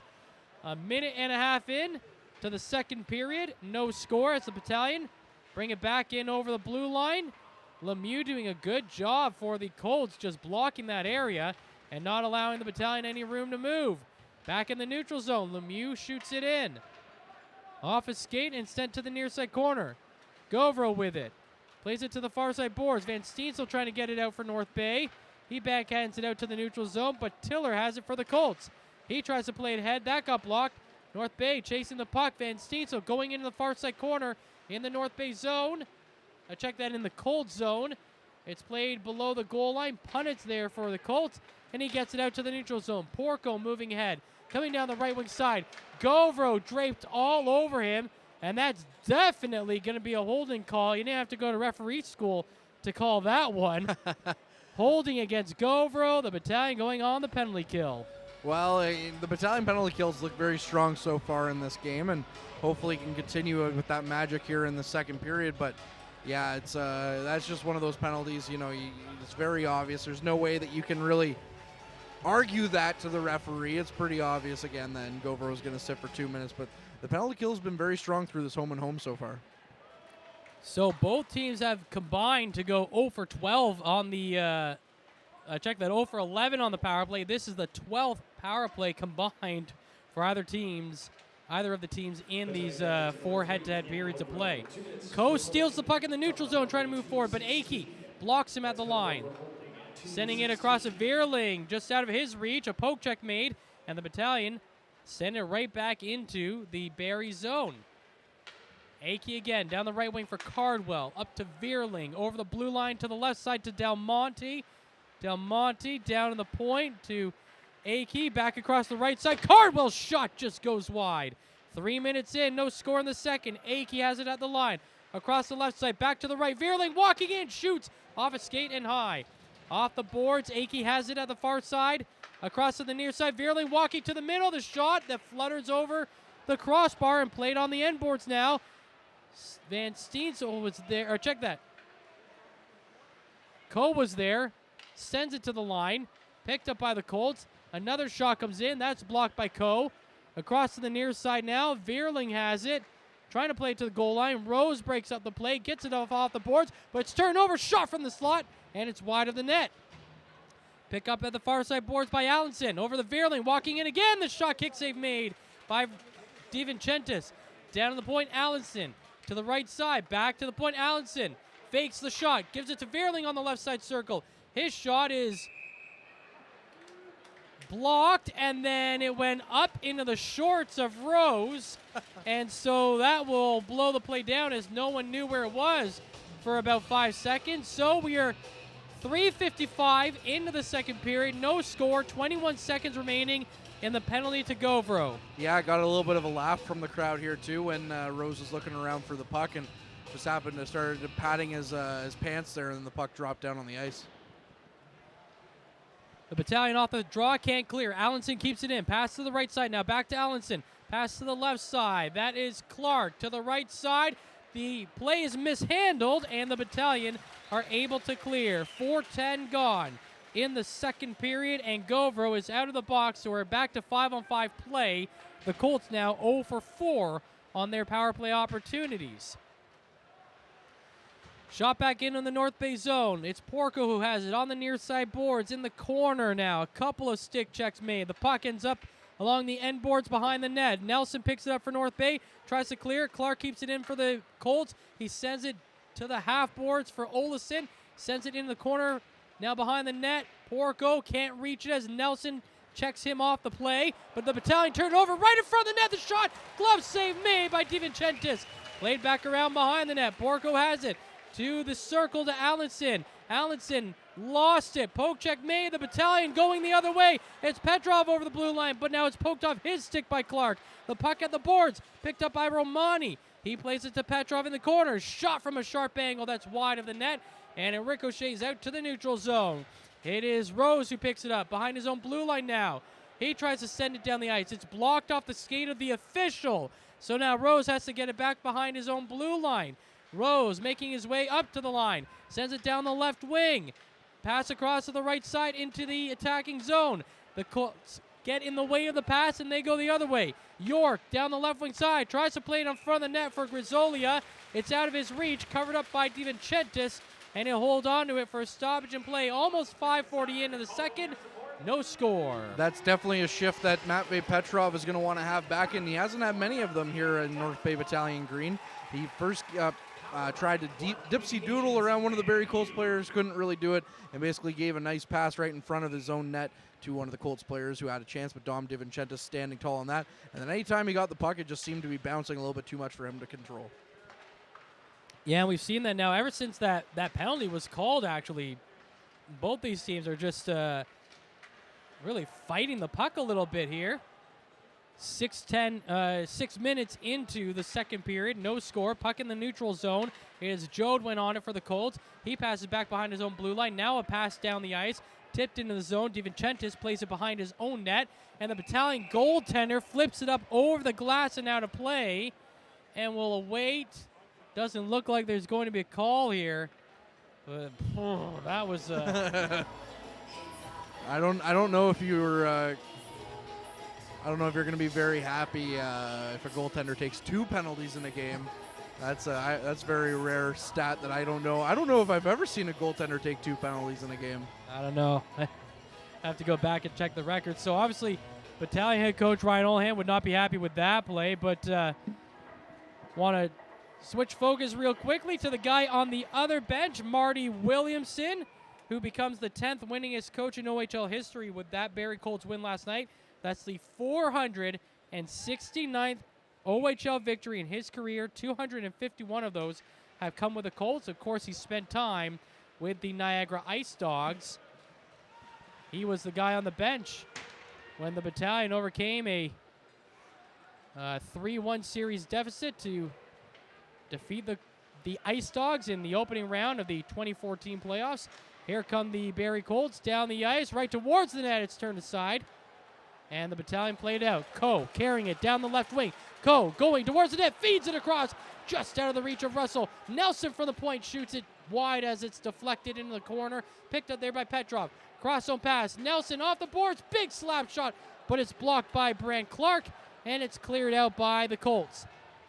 The fans trying to get the Battalion back into more of an attacking position here as a Go Troops Go chant breaks out with 7 minutes gone in the second. There is no score as the Battalion send the puck down into the Barrie zone. Akey has it around behind the net. Plays it back into his corner for Olesen. Olesen banks it off the boards out to the neutral zone to Cardwell. Cardwell dumps it in. Bouncing puck off the end bars. Cardwell chasing, but it's poked away from him and sent to the near side corner. The puck moves down to the blue line. Lemieux kicks it across to the right side. Shot comes in, deflected, save made, rebound turned aside as well. Out to the neutral zone as Lemieux will chase it down with 7.5 gone in this second period. It's Vierling coming in to the right side, goes to the boards, poke check made. Nice play by Lukin to get the puck away from him. Sent around to the near side to Rose. Up to the line, Sema can't get it out, but Podolou helps him out to get it out over the blue line. And it's Olesen of the Colts who has it. Sending it up to Vierling. He gets checked off the puck just inside the line, and North Bay clear again. Punnett has it for the Colts behind his own blue line. Sends it up to Cardwell, who tips it in. Rose will have the puck for North Bay. He sends it to the neutral zone. Tiller gets in the way. He gets it back over the North Bay blue line. They find Olesen in the corner. Olesen walks around behind the net, comes out in front. Pass across the left side. Kick save made by DiVincentis and cleared from the scoring area by North Bay. 8:20 into the second period. No score. North Bay coming in. Romani and Outwater go offside. Yeah, that little play there, DiVincentis standing tall again. It kind of came across, and Rose was going to cover his man, but didn't know that the puck was down in his skates, whereas the Barrie Colts player that he was going to cover knew exactly where it was and was able to try and get a good shot off, but Dom DiVincentis standing tall once again, and at some point you got to hope that the Battalion can get on the board here to reward the goaltender with some run support here, and that's something that I've noticed a lot. Back in the late 2000s, the Blue Jays had a lot of great pitchers that just didn't get run support. Dom DiVincentis is like that. He's a great backup goalie. He just hasn't gotten the run support this year. Yeah, the Battalion hoping they can get him a couple here now. As DiVincentis is 3-5 on the season with a 3.12 goals against average. I'm not ready to call him Roy Halladay yet, but 9 minutes into the period. North Bay turn it over. Here come the Colts. Drive to the net. They center the puck. DiVincentis finds it on the goal mouth and covers it up for a stoppage in play. Yeah, Doc DiVincentis back there is looking pretty good. Yeah, I think if you're head coach Ryan Olahan, you're going, I'm not in love with the opening half of this second period, but it's still scoreless. Yeah. And we've got a whole other half to play here. So let's pull up our socks and let's go. Exactly. That'll have to be something that I'll talk to him post-game about is, Dom really standing on his head. And that was the thing that they had an issue with yesterday was starting on time for the first and second periods. And third was a little bit better, but first and second really hurt them. The Colts attacking. They've got control of the puck along the end boards. Winslow with some pressure. They kick the puck loose. Nelson finds it for North Bay, and he gets it up to the line to Russell. Feathers it across the blue line to Coe. Coming in on the right side. Coe's shot is stopped by Guzda, and he holds on to it for a stoppage in play. One thing I've really noticed from the Battalion in this period is that they like to take those bad angle shots, and it has not really, it doesn't really work out very often for many people, but for the Battalion, you can sometimes get the goaltender off guard a little bit. But Guzda's standing tall, and he's starting to expect it, I think, a little bit that the puck's coming in with a sharp angle shot, or it's going to be going across his crease, and he's been quick on those as well. The Battalion might want to look at holding on to the puck a little bit longer. They win the draw. They get the shot from the slot, but it's a glove save made by Guzda. Long alley-oop pass to Cardwell. In on the goaltender. Save made by DiVincentis as he kicks the stick side pad down to stop Cardwell on a beautiful opportunity by the Colts. And now North Bay go the other way. It's Russell behind the Colts net. He carries it right to the blue line, goes to the middle, across to the right side to Rose on the boards. Rose pokes it behind the net, finds Coe back there. Coe skates to the far side corner, sends it to the point to Lukin. Lukin flips it back along the end boards for Petrov. Petrov sends it back off the boards for Lukin. Slaps it from the point just wide of the net. It goes to the line. Rose with a poke check. Tries to play it to the middle. And it comes out over the blue line and out of danger for the Colts momentarily. As Rose brings it back in for North Bay. Drops it back to Russell. The shot save made by the goaltender Guzda. 9:42 remaining in the second. It's scoreless. Let's check in with Bob. Thank you very much. Coming up in our second period intermission, we'll hear from Dallin Wakely on this Indigenous Youth Day. We'll also update that Kingston Mississauga game. Kingston up 5-0. Kingston and North Bay tied for the most points in the Eastern Conference, and Mississauga just 3 back of the Battalion coming in. And so we look forward to those issues. And we'll also touch on Teddy Bear Toss night coming up on Thursday when the Battalion hosts Niagara. And we'll tell you about the Battalion schedule before Christmas. Thank you, Bob. And of Back course, to you guys. Sorry. No worries. Thank you very much. Of course, the George Cucci's birthday as well was just up on the board. So happy birthday to George, who was just up here again in the first intermission talking to Bob. So yes, big birthday for George Cucci. And the Battalion are going to want to be looking at maybe, one of our favorite things to do is go for a meal at Wacky Wings after the game. The Battalion might want to look to do the same thing for Dom DiVincentis if they come away with the 2 points here in this game. Yeah, no kidding. And I mean, they're going to be hard-pressed to do so, right? Matt Guzda is playing a fantastic game so far. He's stopped all 14 shots that have come his way, and what a pickup he's been for the Barrie Colts. He's 4-1 in his 5 games in a Colts uniform. He's 9-5, 0-1 on the season. And so Guzda, everything that the Colts could have asked for in this relatively early season trade. Play back underway. The Battalion get the puck out of their own zone. Trying to get a pass up to Sema, but it's blocked by Punnett, and he gets it back up to the blue line. Stopped at the line by Winslow briefly, but then he can't get a secondary chance at it as it's turned over. And now the Battalion now force a turnover, and they go the other way. It's Nick Sema down the right wing side to the middle. Sema trying to get a shot off, but he pushed off the puck, and now it's going the other way with Punnett. Sending it up to Smith. He dumps it down the left wing, off the boards, off the side of the net, and almost a chance there, but a good collapse by the defense of North Bay to get it out of the zone, and they send it down the ice. Tiller is there behind his own net in the Colt zone. 8.5 to play in this scoreless second period. Tiller now out from behind his net, finds Punnett, sends it up to the blue line. York comes in for the Colts. He's knocked off the puck by Romani. He sends it around to the far side for Lukin. Lukin tries to play it off the boards and get it out, but Punnett keeps it in at the line and dumps it back into the end boards, and Rose is there. He tries to clear for North Bay. He gets hacked off the puck, and now it's a battle in the corner as it goes back around the end boards now. Rose finds it. He continues that battle with Grisolia. A couple more guys join in the foray. The puck seems like it's frozen there. Now it's out along some skates.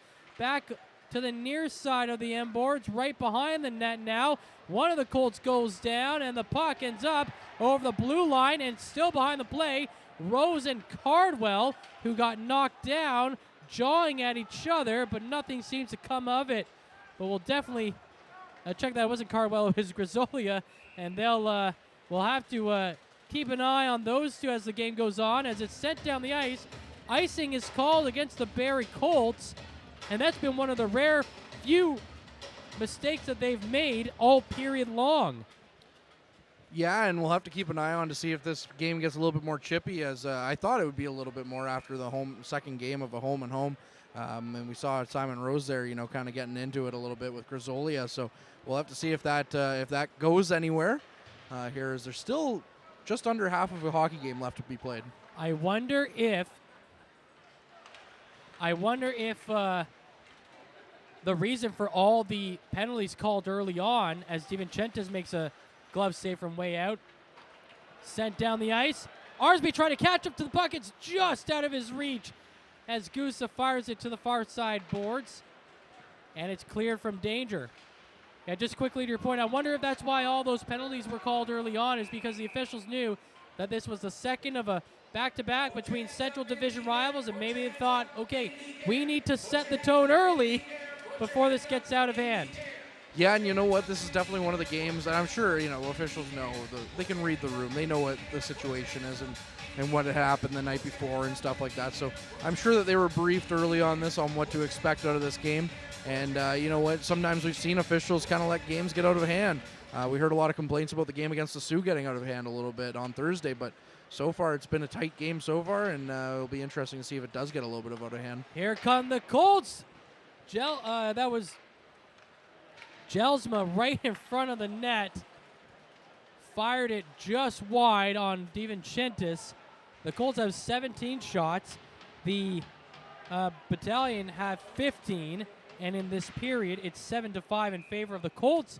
And we're going to get another stoppage and play deep inside the Barrie Colts zone. So over the two games so far, special teams has been a factor, as nobody has been able to score a power play goal. The Battalion are 0 for 4 combined, and the Colts are 0 for 8 combined. Yeah, and the Battalion penalty kills looked really good. And then on the power play, the Battalion have had some pretty good chances, especially in yesterday's game against Barrie, but they just couldn't bury it. Bury it and bury. I was waiting for you to catch on to that. I'm sorry. Here comes Veerling down the ice, sending it on net, and another glove save made by DiVincentis. That should be his 18th save of the game there. 6:20 to go. It's scoreless here in the second period. The Battalion and the Colts will meet next in the new year, January 8th in Barrie at 7:30, and then they have another home and home on the 15th and the 16th, starting in Barrie, and then coming back home for a Sunday afternoon game here in North Bay.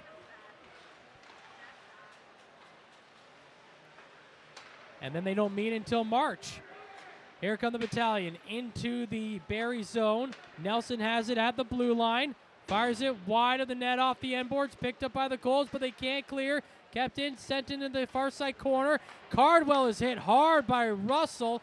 No call coming as the Colts go on the attack. Akey with the shot, and it is off the skate of Nelson and into the corner. Now back into the circle. Petrov has it. No pressure on him as he calmly skates it behind the net.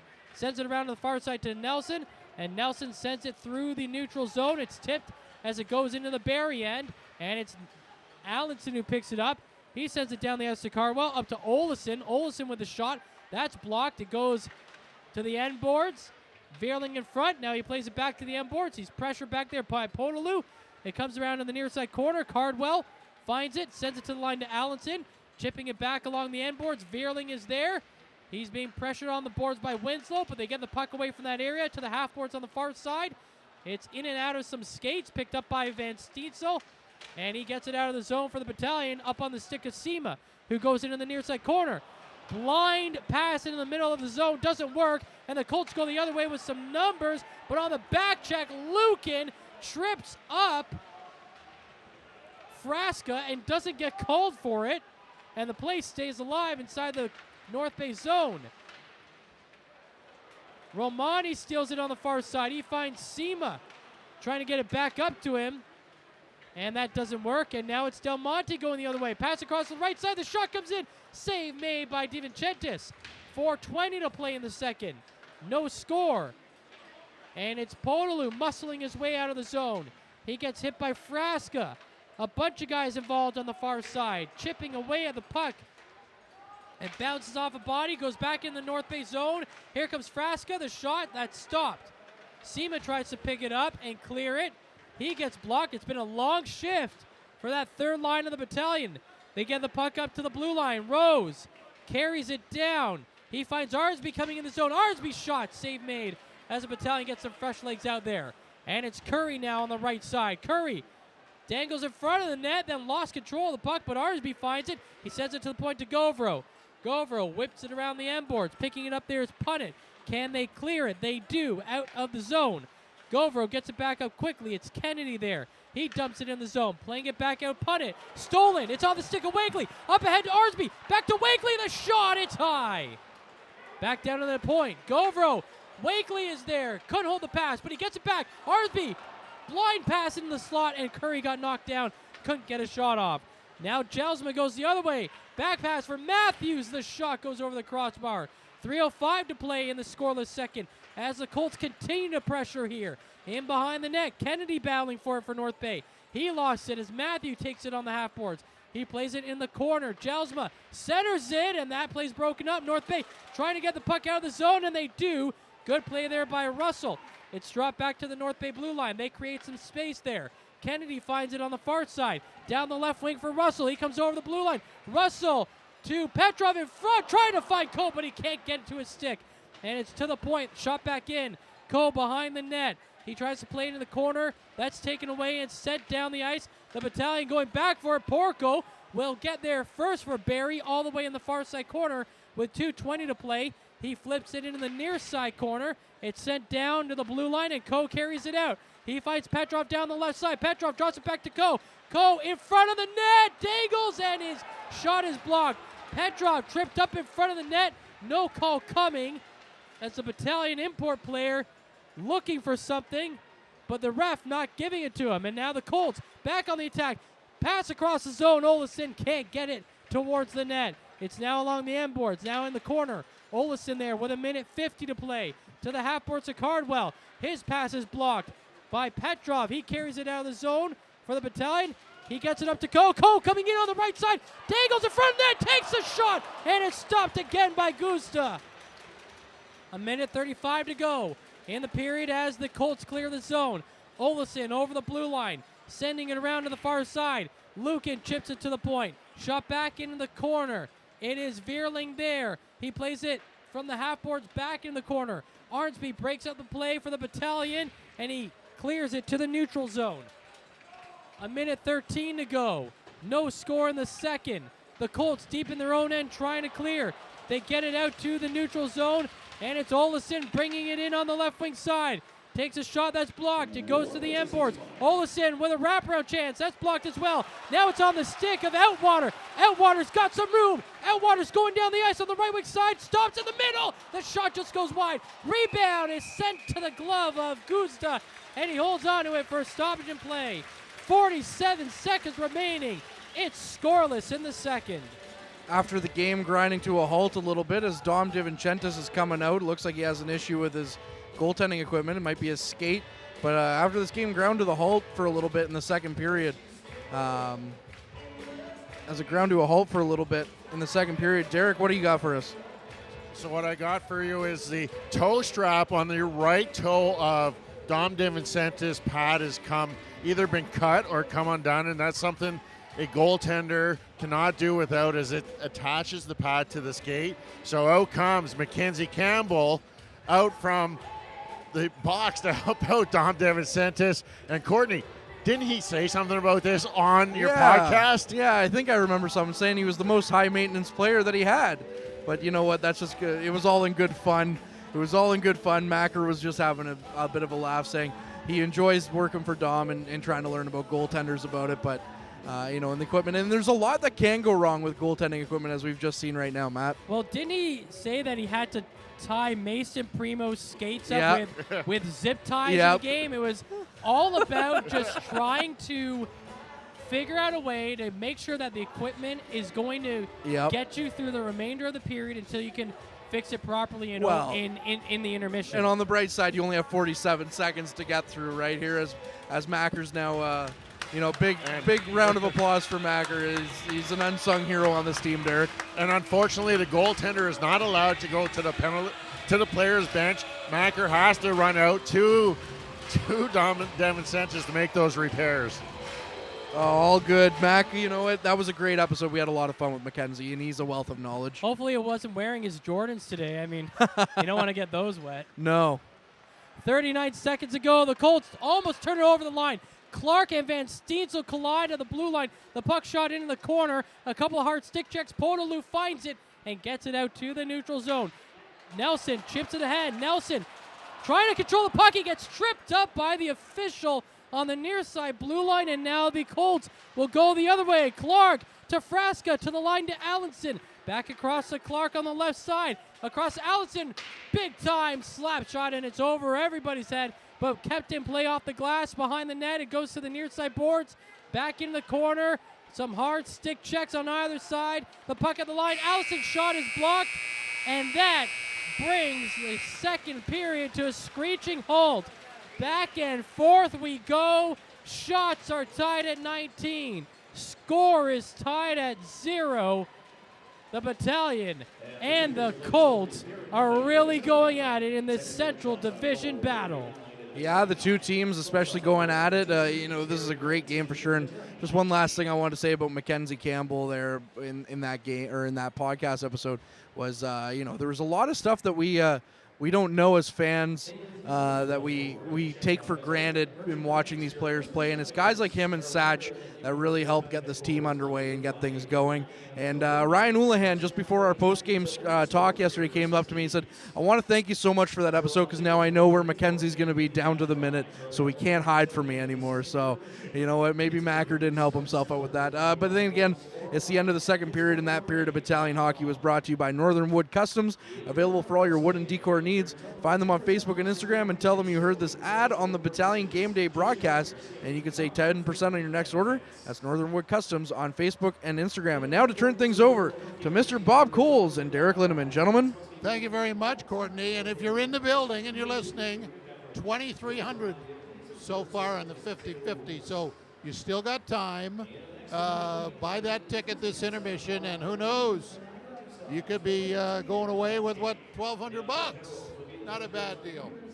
And I don't know, most valuable battalion is Mackenzie Campbell, but maybe he just wanted some extra TV time. What do you think? That's what I'm thinking. He wants extra TV time. That podcast episode, the Frontline podcast, just wasn't enough for him. He wanted to make his face seen on TV itself. Well, it proved valuable because Dominic had a busy last 47 seconds. One goal could be enough tonight. Who knows? Shots are 19-19 after two periods. Around the OHL, Sarnia and Erie are tied at 2. Kingston up 5-0 on Mississauga. The Sioux and Sudbury postponed. And Peterborough and Oshawa, they play tonight. As for the stats of this one, the shots were 9-9 that period. And as mentioned, 19-19 overall. Lots of power plays. Barrie 0 for 4, North Bay 0 for 2.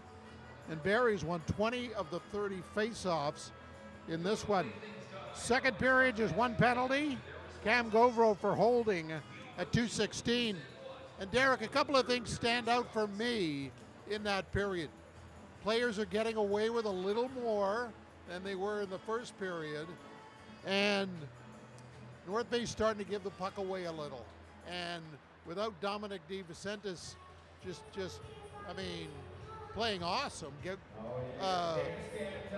And Guz's doing well at the other end, but it seems that North Bay's relying on their goalie more than Barrie is here so far. I've noticed the same, and I know, talking with Courtney yesterday, we talked about who probably was the most unknown battalion player if you take away those top guys. And you know what, after seeing Dom DeVicentis today, he is that one guy that you didn't really know what to get when you seen him. And we knew he had some exposure with U17 Canada camps and stuff.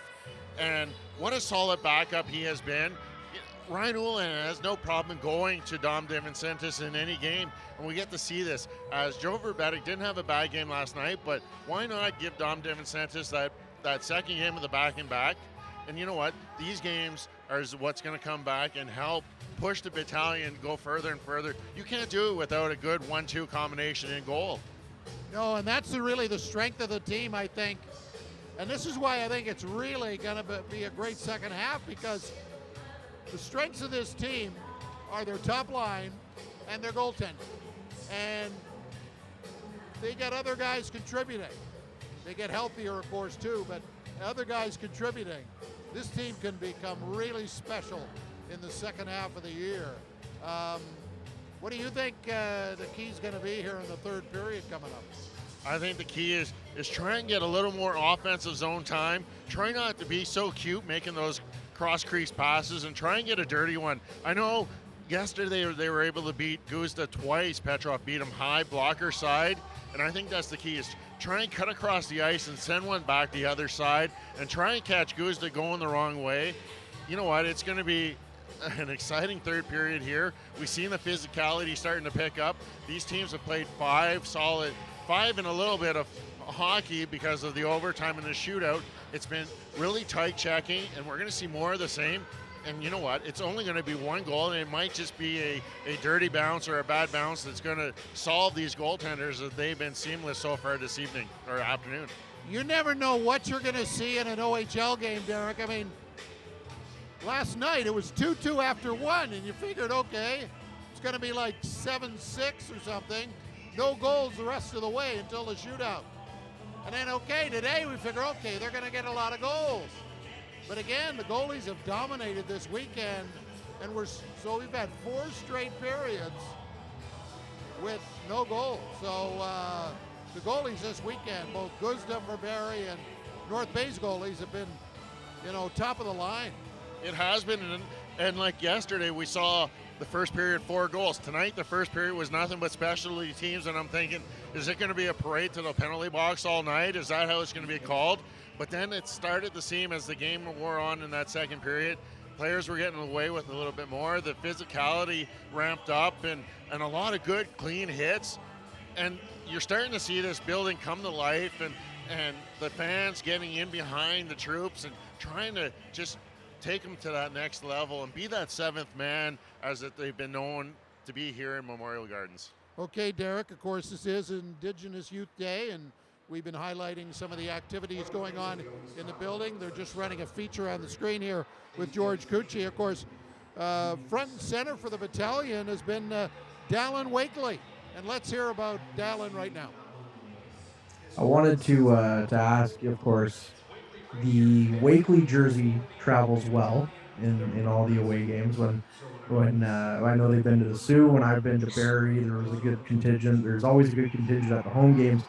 But of course, and I wanted to talk to you about this yesterday, but I was like, I'll give the guy a break because he talked already twice to the media, this week. But going to Peterborough, they didn't have to travel too far that time. What was that like playing in the Pete's Barn and kind of close to the hometown? No, that was really, really special for me. I think half of the reserve was there from Kirk Lake that night, I think, and all my family was obviously there, and my great grandma, she got to see me play the game as a battalion for the first time, so that was really special for me as well. Just to see the support, not only for myself but for the battalion in general. It's been great this year, and I'm nothing but thankful and loving for my family who come to the Sioux. That's a long drive. Yes, it is 1,000 times. Yes, I still think it's really cool. Everybody travels with you. Do they all have their own personalized sweaters or jerseys or anything? Yeah, for the most part, they all have jerseys, and then whoever doesn't have a jersey, my mom's pretty big into crafting and stuff like that, so she'll get some black T-shirts and then put on troops or whatever they want on their shirt. So, is it tough? Is it tough for a lot of them who grew up, I'm assuming, as Pete's fans, now all of a sudden have to change and support the guys in green? I don't think so, to be honest. I think you've gotten to know Papa Mike pretty well. He's hard on the battalion bandwagon right now. So, I think they're so supportive and so supportive of the team too. They just want to help me and help the team in any way they can, whether that's buying tickets here in North Bay or just coming to watch on the road. I'm just so thankful for my family and the support they give me. Yeah, Papa Mike is something special, that's for sure. We were talking in Ottawa there yesterday, and I told him I'd get him a meet and greet with Pete's legend, Greg the Burge, when he comes to the next home game, so he's pretty ecstatic about that. He's probably fired up. I love it. But not only that, but you score a goal. I mean, I was joking with you yesterday about it, like hometown hero. Maybe not so much in the eyes of the Pete's faithful, but go in there and you score a goal. What's that like? That was awesome. Honestly, it was kind of a play that we talked about in the intermission too, like right before. Just kind of rolling off the wall and then trying to split down the middle. So as I picked up the puck, I was like, I know I'm going to roll off here and try to rip one. And I was lucky it went in right on the ice. But yeah, I got to meet the PA announcer, Gord Gibb. I'm a longtime fan of his, just growing up watching Pete's games, and I got to meet him. So I told him before the game I was going to get him to say my name, hopefully, and I got him to say the name, and he gave me a pretty good shout out there over the mic. So that was a special one for sure. And he said it right. He did. He did. I think that's the best part about it. So that was fantastic. And of course, it's like, as a Leafs fan, I'm always sitting there being like, oh, when a former Leafs come to town, they always score against the Leafs. But here it is, a guy coming from the Peterborough area scoring against the Petes, so we'll take her. Yeah, for sure.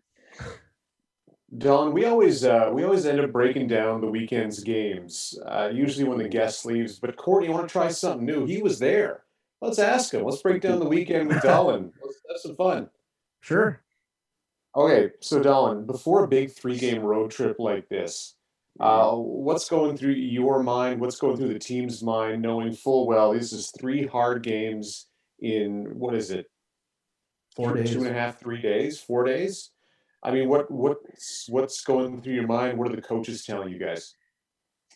Yeah, well, I think for the first part, that was my first real road trip where we had a day off in between a game and stuff like that. So for myself mentally, I was just trying to prepare for whatever the weekend brought. I'd never really experienced anything like that before. So I think in practice we were just kind of tuning up for a long weekend. We didn't really go too strenuous during the week, but I think we just focused on one game at a time and trying to get a winning weekend. I think we believe in that dressing room, and we believe that we can put up a fight and win every night. So I think, going into a road trip like that, it's important to get the first one under our belt and work hard.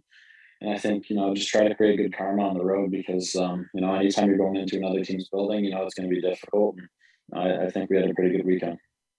It's a long trip to Peterborough. How do you guys, when you get off the bus, what do you guys do to just kind of get back into the game things? Because bus legs is real, and I want to know, what are you guys doing to fight that? No, it definitely is real. But I think we did a pretty good job at it. Really, we got there pretty early. That was really well planned out by the coaches and stuff. So we got there early, unloaded some stuff at the hotel and at the rink, and my line kind of has a little pregame thing. We do it if we're on the road. We just go for a walk. There's Tim's, we grab a Tim's hot chocolate or whatever and just talk about the game for half an hour while we stroll down the sidewalk or whatever, and just try to get focused that way. I think just kind of walking it out and getting the blood flowing is really all you can do when you're on the road. So just talking about the game, trying to get mentally focused because the legs are going to be a little bit heavy either way, I think. So you're just trying to combat that with whatever you can. What are you guys talking about? Well, I think for the most part, like just sharing knowledge. Mike, having swapped kind of roles with him, he's being a center now, so just trying to give him some insight on if it's a centerman that I played against before, what he's going to be doing or how we want to play in the yellow zone. I think it's just a big focus, kind of as he's joined the line to figure out how we play and what's going to bring us success. So I think the most part we're talking about when we're entering the zone where we're gonna place the puck and stuff like that. Just little things really that'll bring us success and see how it works out. That was just a small clip out of Dalen Wakely's interview with Tom Parise and Courtney Kenny on the Frontline podcast. That was recorded in November, just after the 3 and 4 that concluded with Peterborough, Kingston, and Ottawa. Always great talking to friend of the podcast, Dalen Wakely. If you want to listen to the Frontline podcast, you can subscribe to it, download it from Apple Podcasts, Spotify, Google Podcasts, wherever you can find your podcast. I enjoy listening to it. You can download. A new episode comes out on Wednesdays. There'll be one more before a little short break for Christmas, but 2 more before the new year. And always listening. You can find out what's going on with the North Bay Battalion, get a little behind the scenes of what happens for the North Bay Battalion, as the recent episode with Mackenzie Campbell was great listening to. And just a special shout out to Lee Rose, who's listening back in Renfrew, Ontario. Him and his wife have done a great job raising Simon Rose, a defenseman here with the North Bay Battalion, in his overage season. I know how tough it is raising an athlete, especially trying to follow their career from Renfrew, Ontario, the great Ottawa Valley, a hotbed of hockey, hometown of Hockey Town there, Pembroke, Ontario. Lee Rose, a great gentleman, referee in the NOJHL and OHL. And you know what? That family, the Rose family, has been involved in sports throughout numerous family and heritage. I think what Derek does is he drives outside of North Bay a certain distance that he can hear the whole podcast by the time he gets back to North Bay. Is that true, Derek? Well, no, my drive's 2 hours, so I actually get through a whole episode and try and find something else to listen to. But you know what? It's great listening to the Frontline podcast. What a great ambassador for both the team and the city of North Bay. Well done, gentlemen. Tom and Courtney, what a round of applause for two great guys. Yeah, started 5 minutes for chirping, and it just expanded into this battalion podcast, and of course the game day broadcast. We're doing all the home games this season and select road games when our guys can travel to places like Barrie and Sudbury. So it's been a good start to the game day broadcast. And before we throw it back to Matt and Courtney, Derek, third period, the goalies are going to have to be sharp once again. And like I said, it's going to take one bounce, maybe an unlucky bounce for a goaltender, but one bounce could be the difference of tonight's contest. Okay, Derek, look forward to your comments in the post-game show. No score as we throw it to the boys for the third. Thank you very much, Bob and Derek. Much appreciated as well with the heartwarming comments about the Frontline podcast. And that's the funny thing is, Tom and I started that when we were bored during COVID, and we literally just said, well, we don't care if anyone listens. We're just going to talk about hockey. And to keep hearing the amount of people that are listening, that are interested, that do enjoy listening to the podcast every week. And I get messages if it comes out late a lot from a lot of people. If it comes out, even usually it's up by midnight on Wednesdays. Sometimes we'll have issues if it's up a little bit late, and I'll get messages from people wondering where it is, and they get angry at me. So it is fun. Yes, also Blake McChristy listening from New Liskeard. I'll be up in your neck of the woods again this week, Blake, living out of New Liskeard as I work in Englehart, so I will be missing Thursday's game, and Jody Mathurin as well listening in again. So we definitely enjoy the support for the North Bay Battalion where it can get. And this period, as we get ready to go, is brought to you by Northern Wood Customs, and they're available for all your wooden decor needs. You can find them on Facebook and Instagram, and tell them you have heard this ad on the Battalion Game Day broadcast, and you can save 10% on your next order. That's Northern Wood Customs on Facebook and Instagram. Here's Matt with the call. Thanks, Courtney. Play is underway in the third. We're looking for at least one goal. That might be all we need to decide this one. Puck is inside the North Bay zone in the corner. A hard battle going on. The puck comes loose to the line. Shot comes in. Save made. Rebound chance is off the crossbar. Oh, boy. Olesen has it now. Across to the slot. Clark with it. Coming in low. The shot, and another one that goes off the body and high. And then off the glass. It's cleared by North Bay. The opening minute of the third definitely have the hearts racing on that Battalion bench. Here come the Colts again. Shot from the goal mouth is deflected and then high. Another one comes in off a skate that goes wide. Cardwell has it on the far side. He tries to feed it in the middle. That is off a skate, up in the air, caught by Russell and sent out of the zone. Not a great shift for that top line for the Battalion to open the third. But you get off the ice and the score is the same. You'll take it. Having played a minute 15 in your own end. Curry going the other way for North Bay, sending it to the middle. Backhanded shot stop. That was Wakely receiving that feed from Curry. Out of the zone, it's cleared. Arnsby catches it. behind the red line. He'll drop back to his own blue line, plays it across to Rose. Rose in front of his own bench, sends it to Curry, who deflects it and dumps it down. No, they're saying it missed the stick of Curry, and so it will be icing called against the Battalion. About a minute 40 in, check that, a minute 50 in, and it's scoreless in the third. I want to give a shout out to Jeff, who is listening from Keswick on the recommendation of a big Wakely supporter. So, of course, you know, the broadcast here is a big supporter of Wakely as well, and of course, all the Battalion players, because they've been very impressive this season and make our job very easy to talk about hockey.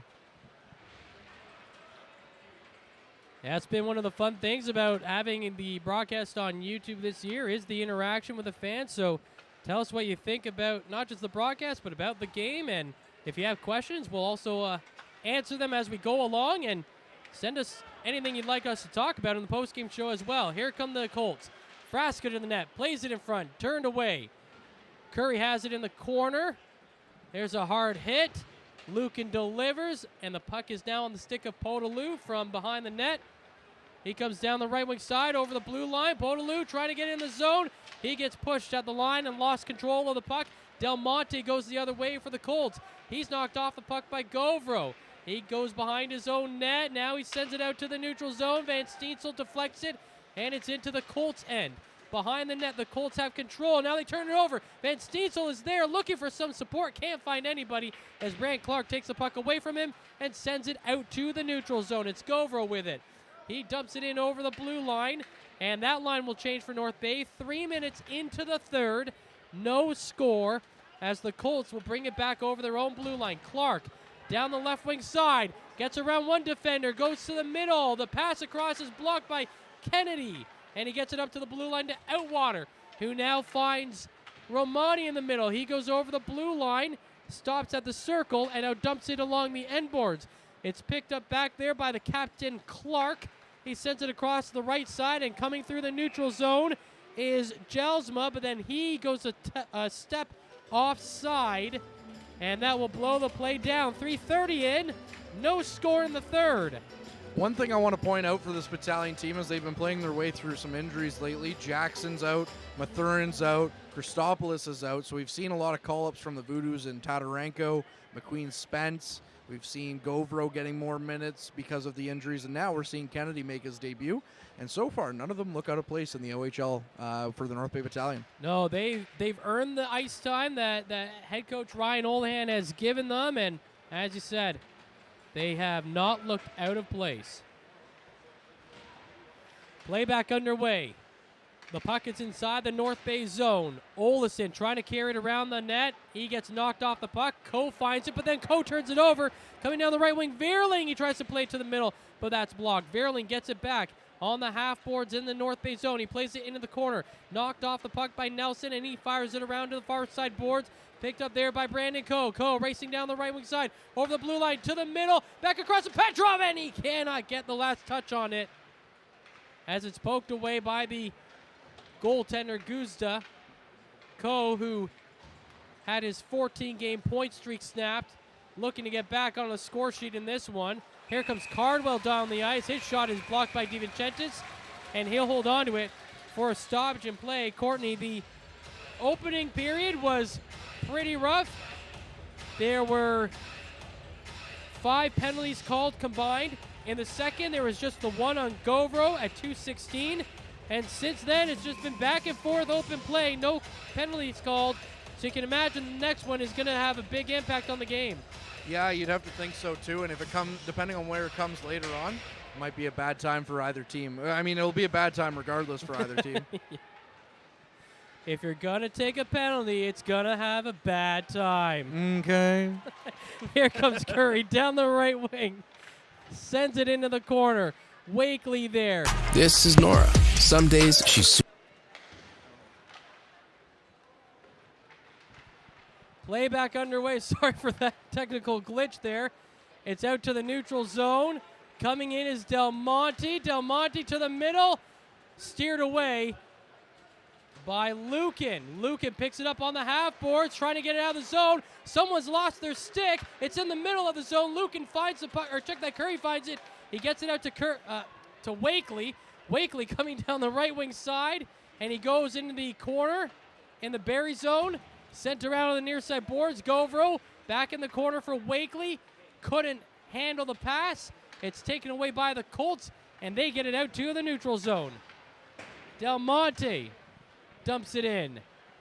5.5 gone in the third. No score as Govro tries to get a stretch pass down the ice. It missed everybody's stick, and it's going to be icing called against North Bay. So with 14:19 left here in the third period, the last goal that came between these two teams was at the 16:20 mark of the first period. It was Anthony Tabak who tied up the game at 2 for the Barrie Colts yesterday. So it's been quite the goal drought for both teams. Yeah, so what? Guzda hasn't allowed a goal in the last 4.5 periods or so. Too bad it doesn't count as a shutout for him. Yeah, that's right. So far, though, he's 20 for 20. And DiVincentis, 21 for 21.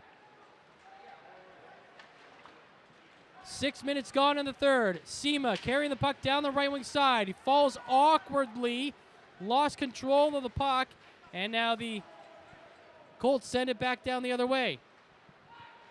Winslow picks it up behind his own net in the North Bay zone. He finds Van Steensel. Van Steensel turns it over in the neutral zone. Jodwin trying to go the other way. He gets hit, but the Colts have the puck. They go in towards the net, and it's Winslow that got tripped up. York had the puck, and then for whatever reason, he just stuck his stick in the skates of Winslow. He goes crashing to the ice, and so tripping is the call. And now finally, as the Colts touch the puck, the Colts will go to the box. So, as we talked about it, the North Bay Battalion are going on their third power play of the game with 6:45 gone in the third, and it's scoreless as York is sent to the box. This battalion power play is brought to you by Noah Strong. Head to noahstrong.ca for more details, and of course we will have some details to pass your way by next Thursday's game, hopefully. So, yeah, as we mentioned just previously, Matt, a big penalty or power play opportunity here for the battalion. The battalion at home, 8 for 38 on the power play. And they've got a big one here as Petrov has it. Plays it in the corner, now along the end boards. Arsby was there, feeds it back to the corner for Russell. Russell skating to the line, to the half boards to Petrov. Petrov sends it back to the line to Russell, across to the right side. Walking in is Coe, but his shot goes off his stick up high and stayed in play off the very top of the glass. As it's Arnsby behind the net, sends it to the half boards to Coe. Coe tried to play to line. It's blocked by Cardwell, and Cardwell skates it up to the neutral zone, drops back a little bit, and now he sends it down the ice. And Veerling is the only Colt in the zone, and he battles Nelson for it behind the net. Veerling doing a great job shielding the puck. They finally dig it out of his skates, and North Bay will go the other way with the puck. It's Russell down the right wing for Coe. He can't get around Punnett, and it's sent back down into the North Bay zone. 55 seconds to go on the North Bay power play. Almost 8 minutes into this scoreless third period. It's sent up to the stick of Petrov, who dumps it around the end boards for Coe. He plays it to the line to Nelson. Nelson's shot just wide. Picked up behind the net by Arnsby. To the left side half boards to Petrov. Holds it. Now he goes to the line. Sends it behind the net. Arnsby centers it for Russell, and he fires it wide. Played off the half boards on the far side. Coe just falls down. There's no one around him, but the battalion maintain possession, and now Coe sends it to the point, and it's out of the reach of Russell. 11:30 to play as Petrov brings it back in the zone. He gets knocked off the puck, sent to line. Coe turns it over again. Here come the Colts, one-on-one. The shot is off the crossbar. Bo Jelsma almost gave the Colts the lead shorthanded, but he hits the iron. North Bay go back the other way. Coe to Curry, to Winslow in front to Arnsby, and he can't bury it. Check that Wakely there. North Bay still in control of the puck. It's at the line. It's out of the reach of Winslow, and they have to come out of the zone to play it. 11 minutes remaining in the third. No score between these two clubs. The puck is frozen on the boards in front of the Barrie bench, and so they will whistle it down. Well, I used this analogy in the game yesterday as one thing I remember when growing up and basically watching all the old Don Cherry Rock'em Sock'em videos. Is one thing that he used to like to say a lot is, how many times do you see a big chance at one end result in either a goal or a big chance at the other end? And that's what we saw there was, Barrie had a good shorthanded opportunity, and then the Battalion went down, and they rang it off the crossbar. So the Battalion go down, and they try their best to get past Guzda, but Guzda standing tall as well. And the Battalion, again, fighting the puck just a little bit on a couple of these passes.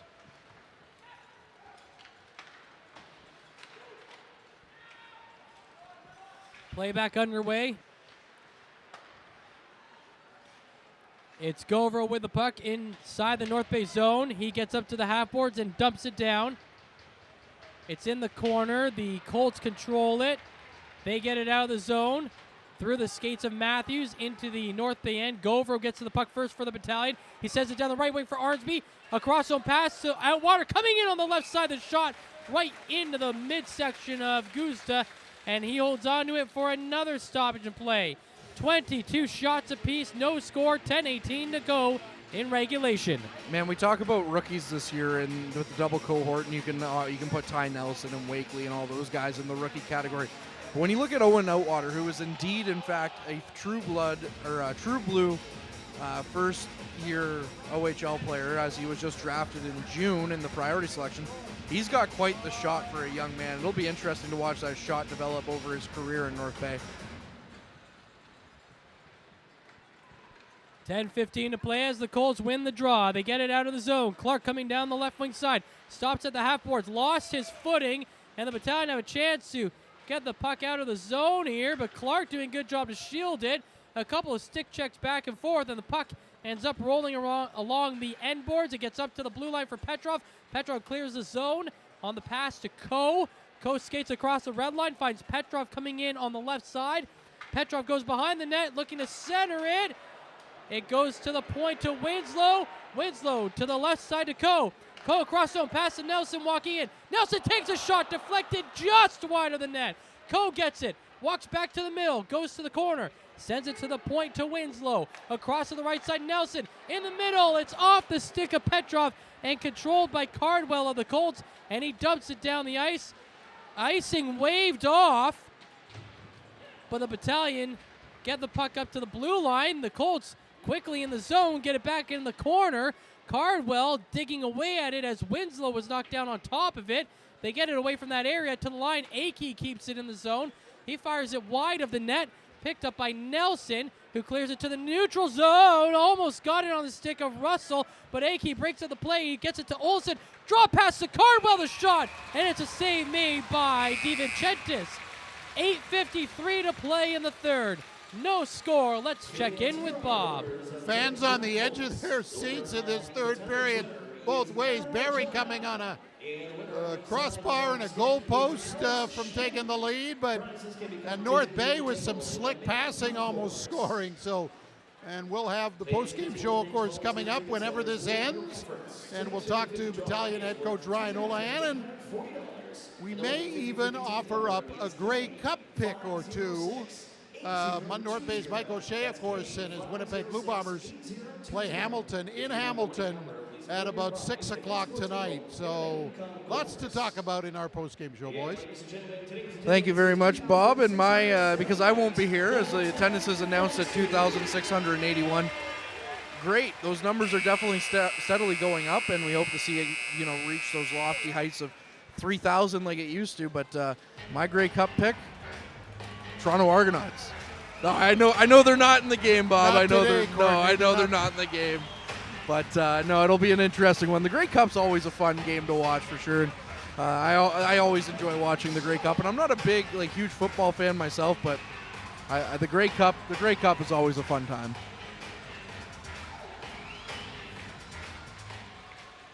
Playback underway. North Bay trying to get the puck out of the zone. Del Monte at the line keeps it in for Barrie, and they play it into the corner. Now below the goal line. Back out in front. Frasca's shot just wide of the net. Might have just nicked the post on the far side. Play comes back in, and that shot is blocked. Rose picks it up. Sends it to the half boards. Del Monte keeps it there. His pass is picked up by Ponalu. Ponalu going in on the breakaway behind everybody. Ponalu pulled to the right side, and then he's pulled down down, and that's going to be a penalty shot for Michael Podolou.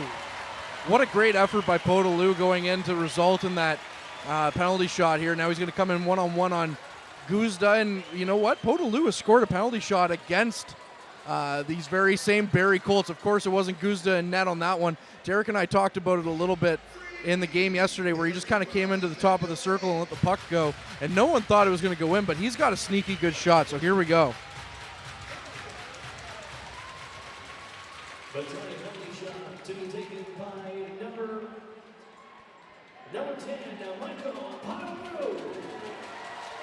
So Michael Podolou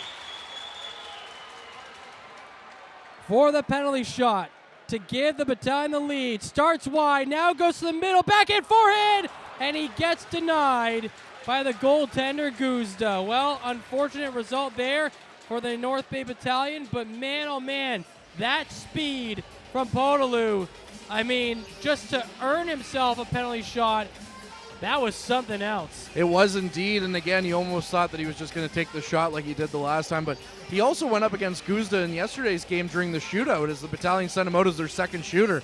So he had a little bit of a rapport with Guzda, but Guzda standing tall on that one as he tried to deke him out of his jock strap, but it did not work out for the North Bay Battalion.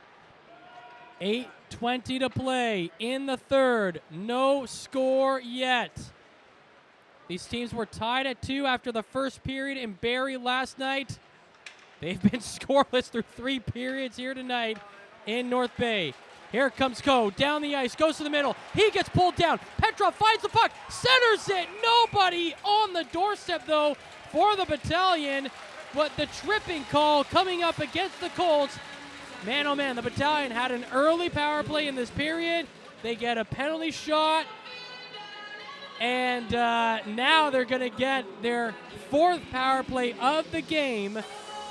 And you got to think they've got to get this one here because certainly the next call is not going to be in their favor. No, you have to think for sure that the Battalion have to score on one of these. And this Battalion power play is brought to you by Noah Strong. Head to noahstrong.ca for more details. Cardwell chips it free, going down the ice. Cardwell one-on-one. Backhanded shot is denied by DiVincentis. And now the Battalion with numbers the other way. It's Russell over the blue line. Going into the half boards. Plays it behind the net. Allenson there for the Colts. Gets it out to Cardwell. Cardwell going in on the breakaway. Save made. Rebound chance. They score. Veerling follows it up. And the Colts with a shorty take the lead at 7:30. You know, no goal is good to give up, but that one hurts because, you know, Dom DiVincentis has had a fantastic game. He's looked great all game long, and then the Battalion have the man advantage, and they give up 2 opportunities like that, back-to-back. Veerling with the breakaway shorthanded, and then he comes back down to do it again, and then the Dom DiVincentis bailing them out on both of the first opportunities. But now the second opportunity just kind of going in Barrie's favor, and that's rough. Not a fan of that. Evan Veerling with his 8th goal of the season. And, yeah, that's – you talk about hometown bounces. I mean, that was a road bounce right there. The way that puck went off the boards and just ended up in Barrie's possession to Cardwell, who was just all alone down the ice. The Battalion, I mean, the one mistake thing they make is they just didn't get back in time, obviously, to cover Veerling. But now you talk about resiliency. The puck comes out of the zone, and here they go again. Olesen in all alone, and his shot is blocked by DiVincentis. Who's on the power play? Olesen going into the middle. He gets knocked down. The Colts, surprisingly, will not get a call there. The Battalion remain on the man advantage. Here comes Curry down the ice. Walking his way through the middle, goes to the near side boards. Curry plays it in behind the net. Back out in front, Curry's right there, but he can't bury it. Deflected off the stick, right into the chest of Guzda, but he doesn't beat him. 6:24 to play in the third. 1-0 Barrie lead. The Battalion putting out their second power play unit on that one after the goal against on the first unit. And now it looks like they're making a change to bring out the first unit. But it's I gotta ask. I mean, that's not very good. It doesn't. Too many men on the ice, Courtney, against the North Bay Battalion. All right. Well, that's yeah. I got no words right now, Matt. Like, who's on the power play? It's definitely not the battalion for that power play. That was. I don't want to criticize too much, but that was a rough-looking power play. And I honestly, I think that top line has struggled most of this game. They just have not looked like the top line that we have come used to seeing. They've made some good plays, but they haven't dominated like we've been used to. Now the battalion 4-on-4, trying to attack here. Coe down to the point. That's Nelson. Across to the right side to Rose. Back to Nelson. Holding it at the line. The battalion are now on the penalty kill. Nelson gives the puck to Coe, and he just flips it towards the net. Matthews has it. Matthews coming down the ice. Sends it to left side in the zone. The shot off the shoulder of Dominic DiVincentis, and then fired down the ice off the rebound. So Petrov is serving the too many men on the ice penalty, which has another minute 10 to play on it. And the Barrie Colts, who lead 1-0, bring it into the zone. It's on the right wing side to Clark. He cuts the middle, now goes to the left side. Brant Clark around the defender, gets it towards the net, and then steered away. Back to the point. That's Allenson across to the right side. Olesen to the left side. Clark down to the goal line. Cardwell to Olesen, wide open on the right side, but he can't get a shot off. Plays it back to Allenson. To the right side, Olesen, his shot wide of the net. Played off the boards on the far side to Clark. Clark knocked down, but he finds a puck, sends it to the goal line, and then the pass across is chipped away by the battalion and sent out to the neutral zone. 25 seconds remaining on the North Bay penalty kill. Here come the Colts again. Olesen stops under the circle, plays it to the point to Akey. To the left side, Clark walking across the circle. Now to the middle. His shot stopped by DiVincentis. Picked up on the near side by Winslow. He gets it out of the zone, and Clark has it in the neutral zone. Plays it up to Cardwell. Cardwell to Olesen. He gets knocked in the boards by Arnsby, but Olesen maintains possession. Then he falls down, but gets it up to Cardwell. Cardwell plays it back as Petrov is on the ice. So we have no power play goals, but we do have a shorthanded goal. It's the only goal of the game. It is 1-0 for the Barrie Colts with 4 minutes to play in the third. And remember, the battalion tied it late on Thursday in that game against the Greyhounds. They led twice, they trailed twice, and they had to overcome a late deficit in that third period. We'll see if they can do it again. But it's the Colts attacking now. They get it in front of the net. It's turned away. Down the ice comes Coe. He finds Podolou. Podolou on net, and that's deflected away by Guzda. Up onto the stick of Del Monte. He comes down the other way for the Colts. Del Monte into the North Bay zone. He gets pushed off the puck by Petrov, but then he finds it on the boards, sends it across to the blue line. The shot comes in wide of the net. Picked up off the boards by Wakely. He drops it back to Lukin. Lukin fires it across the zone. It's off the boards and into the Colts end. And now the puck is fired towards the Barrie bench. It actually goes into the Barrie bench. And so we got a stoppage of play. 3:09 to go in the third. 1-0 Colts. Yeah, this is an unfortunate turn of events for the battalion, who had a power play opportunity and a penalty shot opportunity back-to-back. And then Barrie just able to get the shorthanded goal to go up 1-0 with 3:09 left. Shots on goal now favor Barrie 30-25. Sent into the Barrie zone. It's Rose who has it at the line. He fires it. It goes high, played off the corner. North Bay looking for it on the end boards. Russell has it. He centered it, but it's onto the stick of the Colts, and they bring it back down the other way. It's Porco coming in on the left side. Porco to the net. It's turned away. Arnsby has it for the battalion. He goes down his right wing. Pass across to Curry coming down the left wing side. Curry in over the blue line. He falls down on his back. He tries to push it forward. That gets blocked. It's back out to Arnsby in his own zone. Check that, Winslow. And it's Winslow who now picks it up. Sends it through the neutral zone to Curry. Across the right side, here comes Coe. Dangles in front, the shot, and it's blocked by Guzda. What a play by Coe. just to get in all alone on Gusta, but he cannot beat him. And now Cardwell the other way. His pass is deflected away. Cole lost it in his skates going down the ice. Russell trying to get it back. That's knocked away from him. Coming down is Olesen. He stops at the boards, looking at the line. Chips it off the boards. Played to the corner. Cole has it. He sends it down the right wing. Rose is there. Rose will drop it back to Nelson. Nelson up to Petrov at the blue line. Back across to Rose. And Rose will weakly dump it behind the Barrie blue line. Allenson blocks it. And now that the Colts have possession, they have no problem just killing time. They send it down the ice. It goes right towards DiVincentis. And he gloves it down for a stoppage and play. 1:29 to go. It's 1-0 for Barrie. And the Colts look like they have just sucked the life out of this Battalion squad. I was just going to say that, Matt. You know, for a team that's supposed to be urgent with 1:29 left on the clock, they do not look like they're playing with any urgency whatsoever. It's a rough sight right now for the Battalion, especially since you're used to seeing this team dominate on end-to-end chances and everything and having a high-flying offense.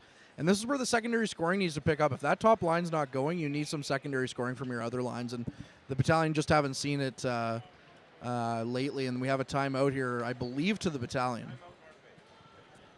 All right, so while we've got a break in play, we can check back in with Bob Coles. Bob, scoreless. Check that. It was scoreless up until that Battalion power play. The Colts get a shorty, and they've got a 1-0 lead. I've never seen 3 breakaways on one power play. That was a terrible power play. And even when they could pass it to each other, they were just not clicking, right? And they gave up the puck way too easily. And 3 breakaways. Cardwell had 2 of them, and it was the rebound after the second Cardwell shot that was the goal. And in the rivalry here, the road team has won. You know, like the road team's dominated. Like Barrie won earlier this year. They're leading today. North Bay, of course, didn't win last night. So they need a miracle here. The way Guz is playing here down the last buck and a half. Yeah, Bob, you're right. The road team is 2-1 in this series so far. In the head-to-head series, the Battalion beat Barrie 8-3 back on October 30th. So the road team has come away with 5 of the 6 points in the 3 games so far this season.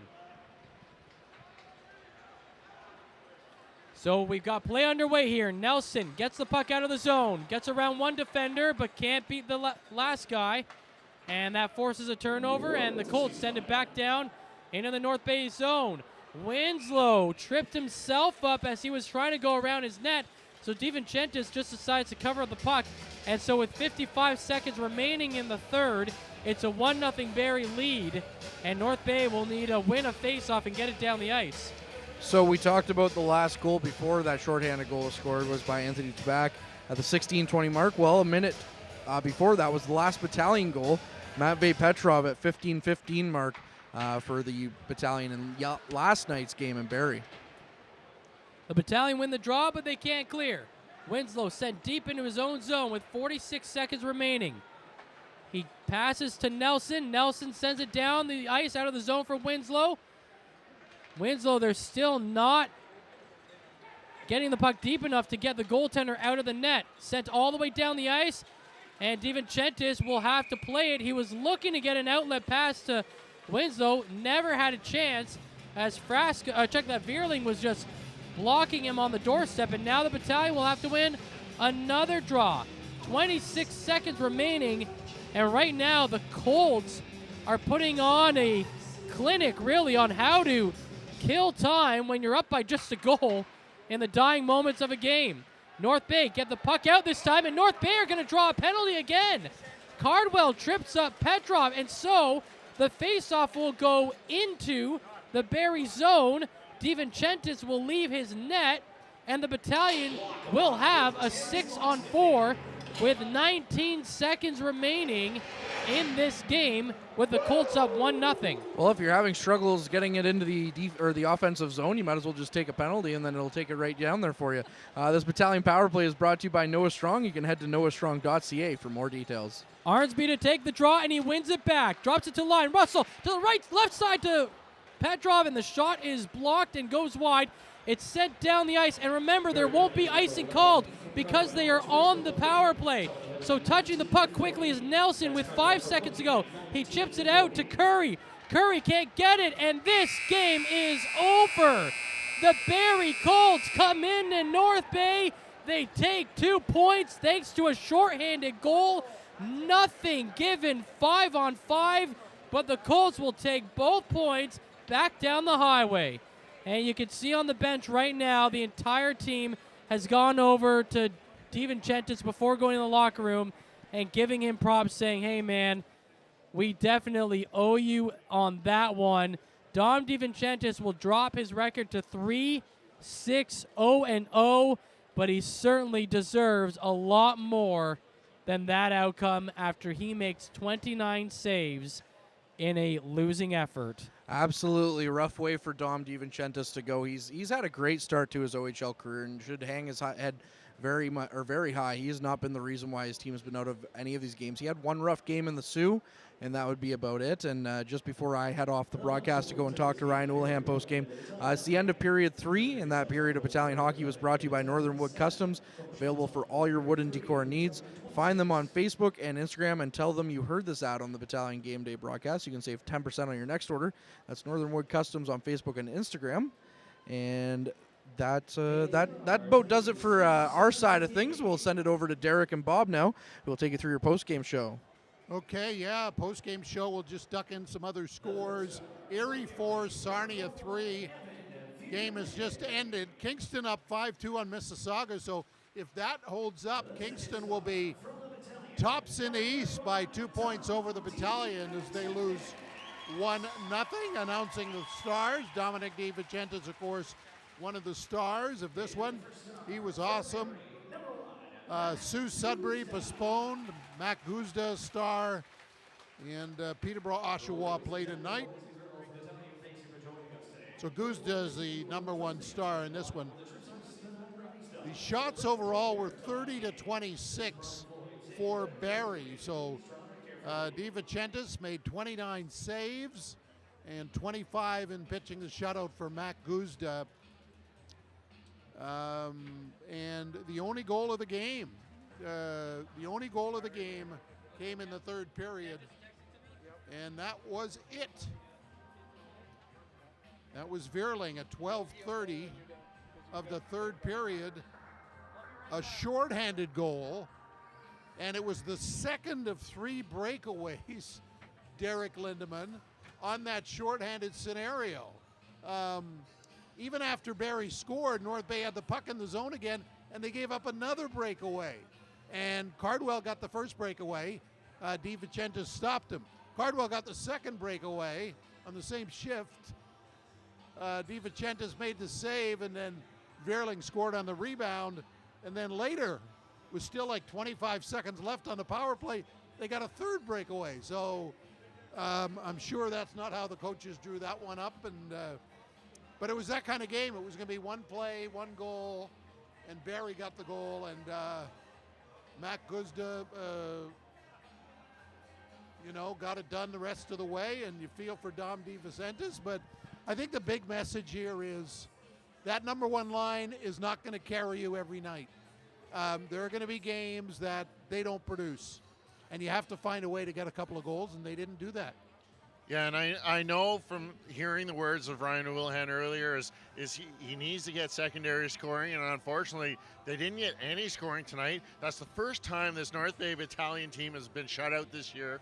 27 games, they finally get shut out. For Barrie, that's their second shutout of the season, and for Matt Guzda, his 6th of his OHL career. A great performance, both goaltenders. You can't fault Dom DiVincentis for the outcome tonight. Just the run support, the goal support was not there, and unfortunately, that was the same thing, the same story last night on the power play. Is that Barrie is very aggressive on the forecheck. They're not going to let you get organized and set up your regular power play breakout. And we've seen a few breakaways last night, 2 or 3 on that one power play alone. But even throughout the whole night, we've seen how aggressive the Barrie Colts were on killing penalties, and it came through and got that result of the shorthanded goal. And unfortunately for the Battalion, not enough time to come back and tie things up here tonight. But a great weekend for Barrie. I mean, they've missed some games because of the Sudbury COVID situation. They had a couple of games that were postponed and they win today, and they get within 5 points of the Battalion with that win. And they got, of course, the extra point last night. So a 4-point weekend for Barrie. North Bay stays 3 ahead of Mississauga in the division. Mississauga losing to Kingston at last report. And what do you make of the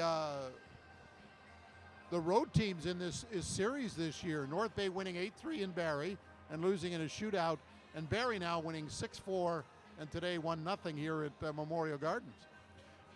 It's almost like the visiting team is coming out of the gates. They're not coming in with bus legs. I know I saw a video, I can't remember, on one of the social media outlets of Barrie loading up the bus this morning at 7:30. So they got here early. They got in a good meal and got those road legs out. And it's how you prepare to get out of the gates as quick as possible. And the visiting team has been able to do that. 3 out of, even last night they got out strong, but unfortunately the shootout went the way of the Barrie Colts. But the visiting team, and coming into the season, hearing a lot of predictions, they had the Barrie Colts at the top of the Central Division. The question again was goaltending. They went out and got Guzda from Owen Sound, and they're starting to get things together. They were still missing a few key pieces of their lineup tonight. Hunter Height was out, one of their star rookies. Tabak was out. He was one of the goal scorers last night. And Arthur Chulach, he's away playing for his country. So, you know what? This Barrie Colt team, they're going to be something to reckon with. And the North Bay Battalion are going to have their hands full trying to hold off of Barrie Colts climbing up in the standings. Well, yeah, and I don't think anyone's been saying North Bay is going to run away with the division. I mean, Mississauga, after a slow start, got it going. Barrie got off to a good start, and then they went into a slow stretch, and now they picked up again, especially with this weekend. So I think because of the COVID pause, the schedule isn't your typical schedule. So you're going to be playing the same teams a lot close together. And so if teams come in streaky and hot, then they can, gain ground in the standings. And, it's going to be interesting because the Battalion, they got, we talked about it earlier, Derek. I mean, the strength of this team is that top line, and they didn't have Kyle Jackson this week for the 3 games against the Sioux, which was a win, scored 5 goals. 2 goals in the first period last night, but haven't scored since. And, you can't expect, Brandon Coe and Matvei Petrov have been tremendous, right? They're both MVP candidates in the early going. But you can't expect them to, have 4 or 5 goals combined every night. It's just not going to happen. And you're going to need that. I think the second line's chipped in, but the third and fourth line are going to have to start. Just give them maybe a goal a game, that type of thing. It just takes the pressure off everybody else. And I think that's going to be tough with a month away from the trade deadline coming up January 10th. It's almost a difficult position that we see Adam Dennis in because, as we've heard, he is ahead of his predictions, ahead of the climb that they were expecting from this young core group. And it's like now he's in this situation where, are you a buyer? Are you a seller? Like, which way are you going to go at the deadline? And what do you expect? Because like we said, it's that secondary scoring, the third, fourth lines. How much are they going to chip in? We seeing injury troubles right now as we don't know how long Jackson or Mathern are going to be out for. They're being hushed on what's happening down there. And you know what? It's good for these kids to get some experience, but it's what is going to be the rest of the year look like for this North Bay Battalion squad? Well, and I think, you mentioned, who are they going to trade? They have so many young players. That's what we've been talking about, right? I mean, it's just not, you mentioned Mathurin, but, I think there are 5 guys, 05s, who were in the lineup today. Now, a couple of those guys are because of injury. But you've got guys like Nick Sema, you've got Romani, you've got Outwater. These are young players, and you've got to let them grow and find their way. And so, you look at some of the other teams, the challenges they have. There are older teams in the Central Division. Mississauga's older, Barrie's older, right? We've seen these names before, but the North Bay guys, we got a lot of kids on this team, and you've got to let them find their way. And that's part of the problem is if you want to go out and get one of those veteran guys from the Sellers, they're going to want young talent in return. And is Adam Dennis willing to part with those guys, as we see that they're playing good hockey right now and there's only good days ahead of them? Well, that's the whole thing that you've been talking about. The team is maybe performing above expectations, and that's because they've had this unbelievable performance from their top line. I mean, unbelievable. I mean, they're all among before Jackson was hurt, they were all in the scoring leader race. Petrov and Coe took turns as being the goal scorer on the line. Jackson, before he was injured, he was starting to score goals as well. And so it's been an unbelievable performance by that top line. And so, it's going to be interesting that, and the goaltending's been good. I mean, we talked about Dominic today, and, you feel bad for him. You look at his win-loss record, and they go, what's wrong? Nothing's wrong. Just they haven't scored a lot of goals for him when he's been in there. And that's like the old, starting pitcher thing, right, in baseball. Like, it's not your ERA that determines how many games you win. It's how many runs your offense scores. And so I think we know the strength of this team, Derek, and we just got to find a way through some of the other challenges they're going to have. Is we got to remember these are kids just getting started in their OHL careers. And I think this is the one year the battalion may have to be patient. And it goes just to show that even though you lose on the score sheet, there's lots of good to take away from it. And how does it affect mentally what happens to the rest of the year? You got to take this loss with a grain of salt, that it was a 1-0 game, maybe an unlucky bounce there on the penalty power play, but the play of Dom David-Sanchez, the play of, like, you got to see a pairing tonight of Kennedy and Govro. Those are 2 guys that Govro's with the team, but only getting spot starts, but he's been in solid with the absence of Mathurin. Kennedy getting called up, making his OHL debut. Like, what do you expect? They're getting quality time. They got good minutes out there together as a pairing. And then you see Tatarenko and McQueen Spence that are getting minutes that weren't expected. So these are building blocks for the future. And you know what? There's bright days ahead for this North Bay Battalion team, and what an exciting team to watch here at Memorial Gardens. Yeah, the one thing you shouldn't do is overreact to this game or this weekend. I mean, there's nothing, like, how many games have they scored, like 7 goals, 6 goals? That's just the up and down of a season, and you're going to have games where maybe you deserved a little better with a couple of bounces, but you think about that. I mean, Barrie must have been a little frustrated today too, right? Like, they hit a crossbar, they hit a goalpost before they scored. So it goes both ways, right? So I wouldn't be overreacting to this game, or saying, oh, the offense is drying up. I don't think that's the case. It's just they ran into a really good goalie this weekend. And it shows, like, so Guzda has gone now, just over 5 periods of shutout hockey against the North Bay Battalion. And like you said, they've got, like, Petrov and Coe are in the top 4 of scoring. And it's not that the North Bay Battalion don't have scoring. It's just that they ran into a hot goaltender. And poor Dom David-Sanchez again coming out on the losing end of a not getting the scoring that maybe Verbetic gets, or like we've seen here, lots of goals that have been going in and unfortunately just weren't there tonight. Well, you look at the other matchups going on, schedule-wise, they've got Niagara, Derek, twice in the next week. So it's a chance for them to find their range Thursday night here, and then, of course, Saturday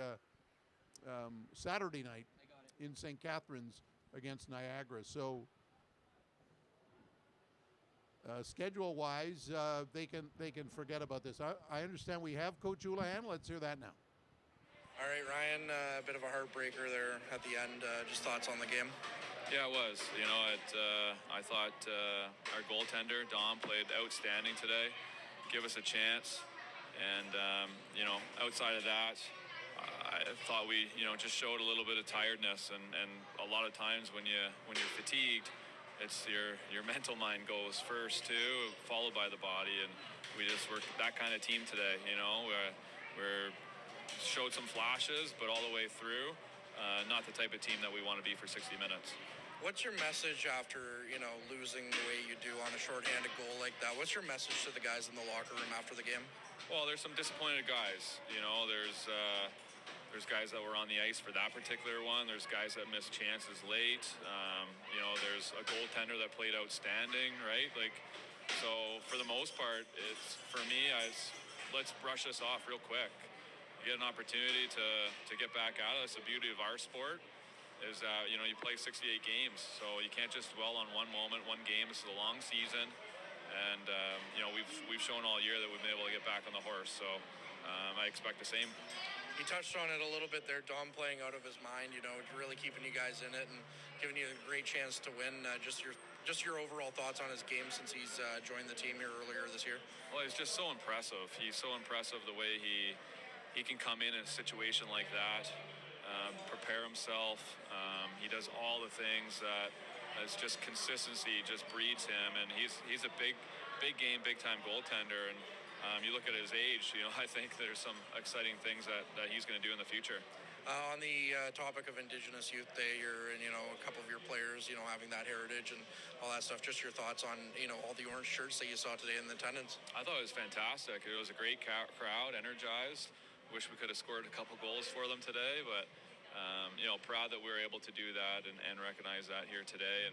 And like you said, for a couple of our players who it's close to their heart, and we can rally around that as a team. I thought it was really well done.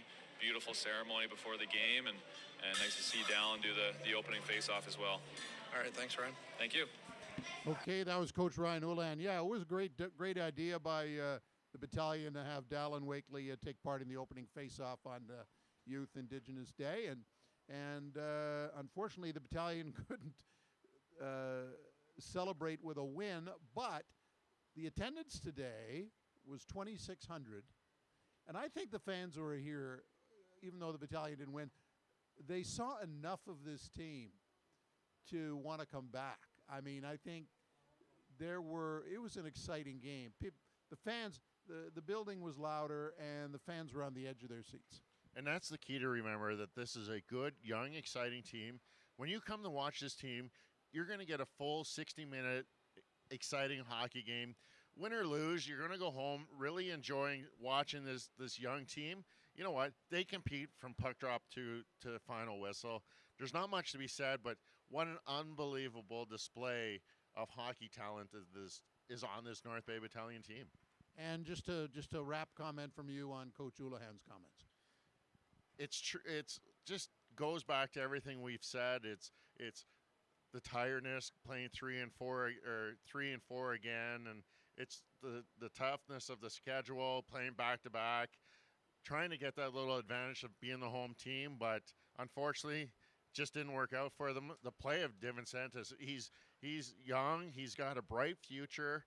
Sometimes I was watching him like, how did that leg come out of nowhere just to kick aside a puck and into the corners? He's just so poised in that crease and owns it. He's the goaltender of the future. Joe Verbetic, he's running with it. He's the starting goaltender right now, but it's great to see that the goaltending is bright here with this club. Okay, Derek, thanks for your comments. A tough 1-0 loss for the battalion. So a 3-point week. They beat the Sioux here on Thursday. They got a point in a shootout loss last night to Barrie, and Barrie wins in regulation 1-0. Next broadcast, or next game for the Battalion, and next broadcast as well, the home day broadcast, home game broadcast here on the crew here on YouTube, will be Thursday night when the Niagara Ice Dogs will be here for a 7 o'clock start. We'll have the pregame on the game day at 6:50, and that'll be the final home game for the Battalion before the Christmas break. And then they have a couple of road games next weekend in Mississauga, where they haven't played this year yet, and Niagara once again. Again, the final score, the Barrie Colts 1, the Battalion no score. For Matt, Courtney, and Derek, I'm Bob. So long from Memorial Gardens.